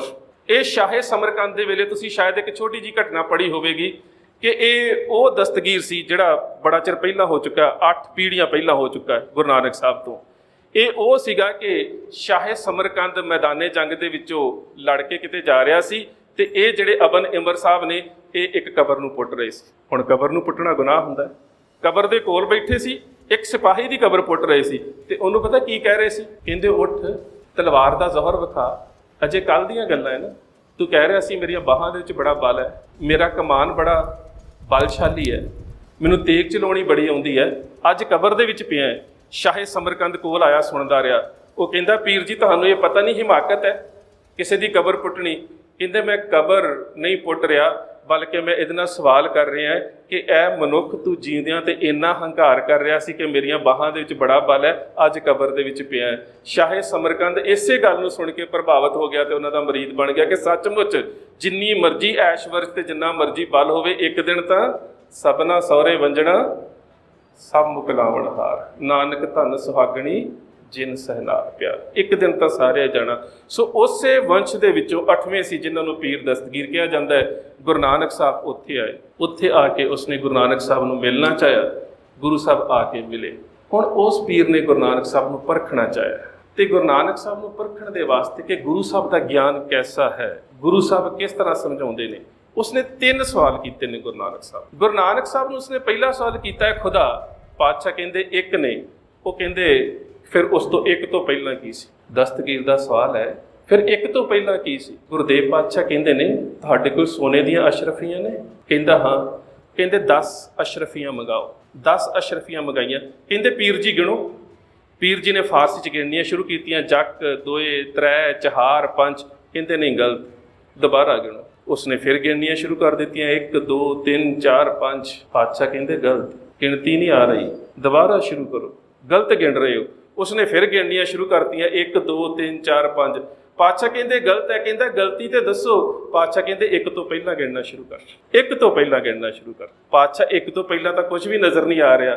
ਗੁਰੂ ਪਾਤਸ਼ਾਹ ਕਹਿੰਦੇ ਇਹੀ ਤਾਂ ਫਿਰ ਗੱਲ ਹੈ, 1 ਤੋਂ ਪਹਿਲਾਂ ਕੁਝ ਵੀ ਨਜ਼ਰ ਨਹੀਂ ਆ ਰਿਹਾ। ਅਰਬਦ ਨਰਬਦ ਧੁੰਦੂ ਕਾਰਾ, ਧਰਨ ਨਾ ਗਗਨਾ ਹੁਕਮ ਅਪਾਰਾ, ਨਾ ਦਿਨ ਰਹਿਣ ਚੰਦ ਨਾ ਸੂਰਜ, ਸੁੰਨ ਸਮਾਦ ਲਗਾਏ ਦਾ, ਜਿਸ ਨੂੰ ਸ਼ੂਨਿਆ ਕਹਿੰਦੇ ਹੋ, ਜਿਸ ਨੂੰ ਸੁੰਨ ਸਮਾਦ ਕਹਿੰਦੇ ਹੋ। 1 ਤੋਂ ਪਹਿਲਾਂ ਤਾਂ ਕੁਛ ਵੀ ਨਿਰਾਕਾਰ ਦਾ ਕੋਈ ਰੂਪ ਨਹੀਂ। ਚੱਕਰ ਚਿਹਨ ਔਰ ਵਰਨ ਜਾਤ ਔਰ ਪਾਤ ਨਹੀਂ, ਉਹਦਾ ਕੋਈ ਰੂਪ ਨਹੀਂ 1 ਤੋਂ ਪਹਿਲਾਂ। ਅਗਲਾ ਸਵਾਲ, ਜੇਕਰ ਉਹ ਇੱਕ ਹੈ, ਨਜ਼ਰ ਕਿਉਂ ਨਹੀਂ ਆਉਂਦਾ? ਨਿਰਾਕਾਰ ਤੇ ਨਜ਼ਰ ਨਾ ਆਵੇ, ਜਿਹੜਾ ਉਹਦਾ ਇੱਕ ਦਾ ਰੂਪ ਹੈ, ਜਿਹੜਾ ਗਿਣਤੀ 'ਚ ਸਾਨੂੰ ਆ ਰਿਹਾ 1 2 3 4 ਅਸ਼ਰਫੀਆਂ ਤੇ ਨਜ਼ਰ ਆ ਰਹੀਆਂ ਨੇ, ਪਰ ਉਹ ਇੱਕ ਨਜ਼ਰ ਕਿਉਂ ਨਹੀਂ ਆਉਂਦਾ? ਪਾਤਸ਼ਾਹ ਕਹਿੰਦੇ ਦੁੱਧ ਦਾ ਕਟੋਰਾ ਲੈ ਕੇ ਆਓ। ਦੁੱਧ ਦਾ ਕਟੋਰਾ ਲਿਆਂਦਾ। ਪਾਤਸ਼ਾਹ ਕਹਿੰਦੇ ਕਾਜੀ ਸਾਹਿਬ ਇਹਦੇ ਵਿੱਚ ਕੁਝ ਹੈ। ਪੀਰ ਜੀ ਇਹਦੇ ਵਿੱਚ ਕੁਝ ਹੈ। ਉਸਨੇ ਦੁੱਧ ਵਾਪਸ ਭੇਜ ਦਿੱਤਾ ਆਪਣੇ ਖਾਦਮ ਦੇ ਕੋਲ ਕਿ ਸ਼ਾਇਦ ਦੁੱਧ ਦੇ ਵਿੱਚ ਕੁਝ ਪੈ ਗਿਆ ਹੋਵੇਗਾ। ਉਹ ਦੁਬਾਰਾ ਲੈ ਕੇ ਆਇਆ। ਪਾਤਸ਼ਾਹ ਨੇ ਫਿਰ ਕਿਹਾ, ਕਹਿੰਦੇ ਦੁੱਧ ਦੇ ਵਿੱਚ ਕੁਝ ਹੈ। ਬੜੇ ਧਿਆਨ ਦੇ ਨਾਲ ਵੇਖਿਆ ਉਸਨੇ, ਪੀਰ ਨੇ। ਪਾਤਸ਼ਾਹ ਦੁੱਧ ਸਾਫ਼ ਹੈ। ਪਾਤਸ਼ਾਹ ਕਹਿੰਦੇ ਨਹੀਂ ਦੁੱਧ ਦੇ ਵਿੱਚ ਕੁਝ ਹੈ। ਦੁਬਾਰਾ ਉਸਨੇ ਖਾਦਮ ਨੂੰ ਭੇਜ ਦਿੱਤਾ, ਕਹਿੰਦਾ ਡੋਲ ਕੇ ਹੋਰ ਦੁੱਧ ਲੈ ਕੇ ਆਓ। ਹੋਰ ਦੁੱਧ ਲੈ ਆਂਦਾ। ਪਾਤਸ਼ਾਹ ਫਿਰ ਕਹਿੰਦੇ ਨੇ ਦੁੱਧ ਦੇ ਵਿੱਚ ਕੁਝ ਹੈ। ਬੜਾ ਹੈਰਾਨ ਹੈ। ਆਪਣੇ ਸਾਹਮਣੇ ਖਾਦਮ ਨੂੰ ਬੁਲਾ ਕੇ ਕਹਿੰਦਾ ਕੱਪੜੇ ਦੇ ਨਾਲ ਮੇਰੇ ਸਾਹਮਣੇ ਛਾਣੋ। ਕੱਪੜੇ ਦੇ ਨਾਲ ਸਾਹਮਣੇ ਛਾਣਿਆ ਗਿਆ। ਫਿਰ ਪਿਆਲੇ 'ਚ ਪਾ ਕੇ ਗੁਰੂ ਸਾਹਿਬ ਦੇ ਅੱਗੇ ਰੱਖਿਆ। ਪਾਤਸ਼ਾਹ ਕਹਿੰਦੇ ਦੁੱਧ ਦੇ ਵਿੱਚ ਹੈ। ਕਹਿੰਦਾ ਪਾਤਸ਼ਾਹ ਕਿਵੇਂ ਦੀ ਗੱਲ ਕਰਦੇ ਹੋ, ਮੈਨੂੰ ਤਾਂ ਨਜ਼ਰ ਨਹੀਂ ਆ ਰਿਹਾ ਦੁੱਧ ਸਾਫ਼ ਹੈ। ਕਹਿੰਦੇ ਪੀਰ ਜੀ ਮੇਰੀ ਗੱਲ ਦਾ ਜਵਾਬ ਦਿਓ, ਦੁੱਧ ਦੇ ਵਿੱਚ ਮੱਖਣ ਹੈ ਕਿ ਨਹੀਂ? ਮੱਖਣ ਹੈ। ਹੈਰਾਨ ਹੈ। ਕਹਿੰਦੇ ਹਾਂ। ਕਹਿੰਦੇ ਬਸ ਇਸੇ ਤਰ੍ਹਾਂ ਘਟ ਘਟ ਮੇ ਹਰ, ਉਹ ਵਸ ਰਿਹਾ ਸੰਸਾਰ ਦੇ ਵਿੱਚ, ਪਰ ਉਹਨੂੰ ਵੇਖਣ ਦੇ ਵਾਸਤੇ ਓਨੀ ਮਿਹਨਤ ਕਰਨੀ ਪੈਂਦੀ ਹੈ। ਹਰ ਕਾ ਬਿਲੋਵਨਾ ਬਿਲੋ ਮੇਰੇ ਭਾਈ, ਉਹਨੂੰ ਰਿੜਕਣਾ ਪੈਂਦਾ ਉਸ ਮੱਖਣ ਨੂੰ ਵੇਖਣ ਦੇ ਵਾਸਤੇ। ਵਸ ਹੋ ਰਿਹਾ ਹੈ ਉਹ ਨਿਰੰਕਾਰ, ਇਸ ਸੰਸਾਰ ਦੇ ਵਿੱਚ ਹੀ ਵਸ ਰਿਹਾ ਹੈ, ਪਰ ਵੇਖਣ ਦੇ ਵਾਸਤੇ ਰਿੜਕਣਾ ਪੈਂਦਾ ਮਨ ਨੂੰ। ਦੋਵਾਂ ਗੱਲਾਂ ਤੋਂ ਸੰਤੁਸ਼ਟ ਹੋ ਗਿਆ। ਤੀਜਾ ਸਵਾਲ ਬੜਾ ਅਹਿਮ ਸੀ। ਕਹਿੰਦਾ ਫਿਰ ਜੇ ਉਹ ਵਸ ਰਿਹਾ ਹੈ ਸਾਰਿਆਂ ਦੇ ਵਿੱਚ, ਤੇ ਉਹਦੀ ਤਾਕਤ ਕਿੰਨੀ ਕੁ ਹੈ? ਉਹਦੀ ਤਾਕਤ ਕਿੰਨੀ ਕੁ ਹੈ? ਪਾਤਸ਼ਾਹ ਕਹਿੰਦੇ ਨੇ ਪੀਰ ਜੀ ਤੁਸੀਂ 2 ਸਵਾਲ ਪੁੱਛੇ, ਮੈਂ ਤੁਹਾਡੇ ਦੋਵਾਂ ਦੇ ਜਵਾਬ ਦੇ ਦਿੱਤੇ। ਜਿਹਨੂੰ ਸਵਾਲ ਪੁੱਛੇ ਜਾਂਦੇ ਨੇ ਉਹ ਮੁਰਸ਼ਿਦ ਹੁੰਦਾ ਹੈ, ਜਿਹੜਾ ਸਵਾਲ ਪੁੱਛਦਾ ਹੈ ਉਹ ਮੁਰੀਦ ਹੁੰਦਾ ਹੈ। ਤੁਸੀਂ ਮੇਰੇ ਤਾਲਿਬ ਹੋਏ ਨਾ, ਤੁਸੀਂ ਮੇਰੇ ਵਿਦਿਆਰਥੀ ਹੋਏ, ਤੁਸੀਂ ਵਿਦਿਆਰਥੀ ਬਣ ਕੇ ਮੇਰੇ ਕੋਲ ਸਵਾਲ ਪੁੱਛ ਰਹੇ ਹੋ, ਤੇ ਤੁਹਾਡਾ ਫਰਜ਼ ਨਹੀਂ ਬਣਦਾ? ਤੁਸੀਂ ਉੱਪਰ ਬੈਠੇ ਹੋ, ਮੈਂ ਤੁਹਾਡੇ ਸਾਹਮਣੇ ਬੈਠਾ ਹੈ, ਜਿਸ ਗੱਦੀ ਤੇ ਤੁਸੀਂ ਬੈਠੇ ਮੈਨੂੰ ਬਿਠਾ ਕੇ ਇਹਦਾ ਜਵਾਬ ਪੁੱਛੋ। ਪੀਰ ਸੀ ਤਾਂ ਸਿਆਣਾ, ਮਨ ਦੇ ਵਿੱਚ ਗੱਲ ਆ ਗਈ, ਵਾਕਿਆ ਇਹ ਤਾਂ ਹਿਮਾਕਤ ਕਰ ਰਿਹਾ ਹੈ, ਇਹ ਤਾਂ ਮੈਂ ਬੇਅਦਬ ਕਰ ਰਿਹਾ। ਇੰਨੀ ਉੱਚੀ ਸ਼ਖਸੀਅਤ ਨੂੰ ਮੇਰਾ ਫਰਜ਼ ਬਣਦਾ ਸੀ, ਜੇ ਮੈਂ ਸਵਾਲ ਪੁੱਛਣੇ ਆ ਆਪਣੇ ਉਸਤਾਦ ਨੂੰ ਉੱਚੀ ਜਗ੍ਹਾ ਤੇ ਬਿਠਾਵਾਂ, ਗੁਰੂ ਸਾਹਿਬ ਨੂੰ ਉੱਚੀ ਜਗ੍ਹਾ ਤੇ ਬਿਠਾ ਕੇ, ਤੇ ਫਿਰ ਥੱਲੇ ਬੈਠ ਕੇ ਕਹਿੰਦਾ ਪਾਤਸ਼ਾਹ ਹੁਣ ਤੇ ਦੱਸ ਦਿਓ ਪਰਮਾਤਮਾ ਦੀ ਤਾਕਤ ਕੀ ਹੈ? ਤੇ ਗੁਰੂ ਸਾਹਿਬ ਕਹਿੰਦੇ ਇਹੀ ਤਾਕਤ ਹੈ ਕਿ ਉਹ ਰਾਜੇ ਨੂੰ ਰੰਕ ਤੇ ਰੰਕ ਨੂੰ ਰਾਜਾ ਬਣਾ ਸਕਦਾ ਹੈ। ਇਹੀ ਤਾਕਤ, ਇਹੀ ਤਾਕਤ ਹੈ ਉਸ ਪਰਮਾਤਮਾ ਦੀ। ਸੋ ਵਕਤ ਮੈਂ ਤੁਹਾਡਾ ਅੱਧਾ ਘੰਟਾ ਜ਼ਿਆਦਾ ਲੈ ਗਿਆ, ਖਿਮਾ ਦਾ ਜਾਚਕ ਹੈ। ਸੋ ਇਹ ਗੁਰੂ ਸਾਹਿਬ ਦੇ ਉਹ ਸ਼ਰਧਾਲੂ ਸੀ ਜਿਨ੍ਹਾਂ ਦੀ ਜ਼ਿੰਦਗੀ ਦੇ ਵਿੱਚੋਂ, ਜਿਨ੍ਹਾਂ ਦੇ ਜੀਵਨ ਦੇ ਵਿੱਚੋਂ ਕਰਬਲਾ ਦੇ ਵਿੱਚ ਵੀ ਇੱਕ ਪਰਿਵਾਰ ਦੇ ਨਾਲ ਬੜੀ ਅਹਿਮ ਘਟਨਾ ਵਾਪਰੀ ਹੈ। ਪਰ ਜੇ ਮੈਂ ਉਹ ਬੀਬੀ ਸਲੀਮਾ ਦੀ ਘਟਨਾ ਜੇ ਮੈਂ ਸੁਣਾਉਣ ਲੱਗ ਗਿਆ 1 ਘੰਟਾ ਹੋਰ ਲੱਗ ਜਾਣਾ। ਫਿਰ ਕਿਤੇ ਮੌਕਾ ਮਿਲਿਆ ਤੁਹਾਡੇ ਨਾਲ ਜ਼ਰੂਰ ਸਾਂਝਾ ਕਰੂੰਗਾ। ਇਸੇ ਤਰ੍ਹਾਂ ਹਾਲੀ ਪਾਸ਼ਾ, ਉਹਦੀ ਘਟਨਾ ਬੜੀ ਅਹਿਮ ਹੈ। ਗੁਲਾਮ ਜਾਇਆ ਦੀ ਘਟਨਾ ਬੜੀ ਅਹਿਮ ਹੈ, ਜਿਹੜੇ ਅਸੀਂ ਸਰੋਤਾਂ ਦੇ ਵਿੱਚ ਪੜ੍ਹੇ ਨਹੀਂ, ਜਿਨ੍ਹਾਂ ਦਾ ਜ਼ਿਕਰ ਤਾਰੀਖ ਅਰਬ ਦੇ ਵਿੱਚ ਸਾਨੂੰ ਮਿਲਦਾ ਹੈ। ਸੋ ਇਹ ਘਟਨਾਵਾਂ ਤੇ ਪਾਤਰ ਬੜੇ ਅਹਿਮ ਨੇ। ਫਿਰ ਕਿਤੇ ਮੌਕਾ ਮਿਲਿਆ ਤੁਹਾਡੇ ਨਾਲ ਜ਼ਰੂਰ ਸਾਂਝਾ ਕਰੂੰਗਾ। ਅੱਜ ਦੇ ਵਾਸਤੇ ਇੰਨੀਆਂ ਕੁ ਬੇਨਤੀਆਂ ਪ੍ਰਵਾਨ। ਫਤਿਹ ਦੀ ਸਾਂਝ ਗੱਜ ਕੇ ਆਖਿਓ ਜੀ। ਵਾਹਿਗੁਰੂ ਜੀ ਕਾ ਖਾਲਸਾ, ਵਾਹਿਗੁਰੂ ਜੀ ਕੀ ਫਤਿਹ।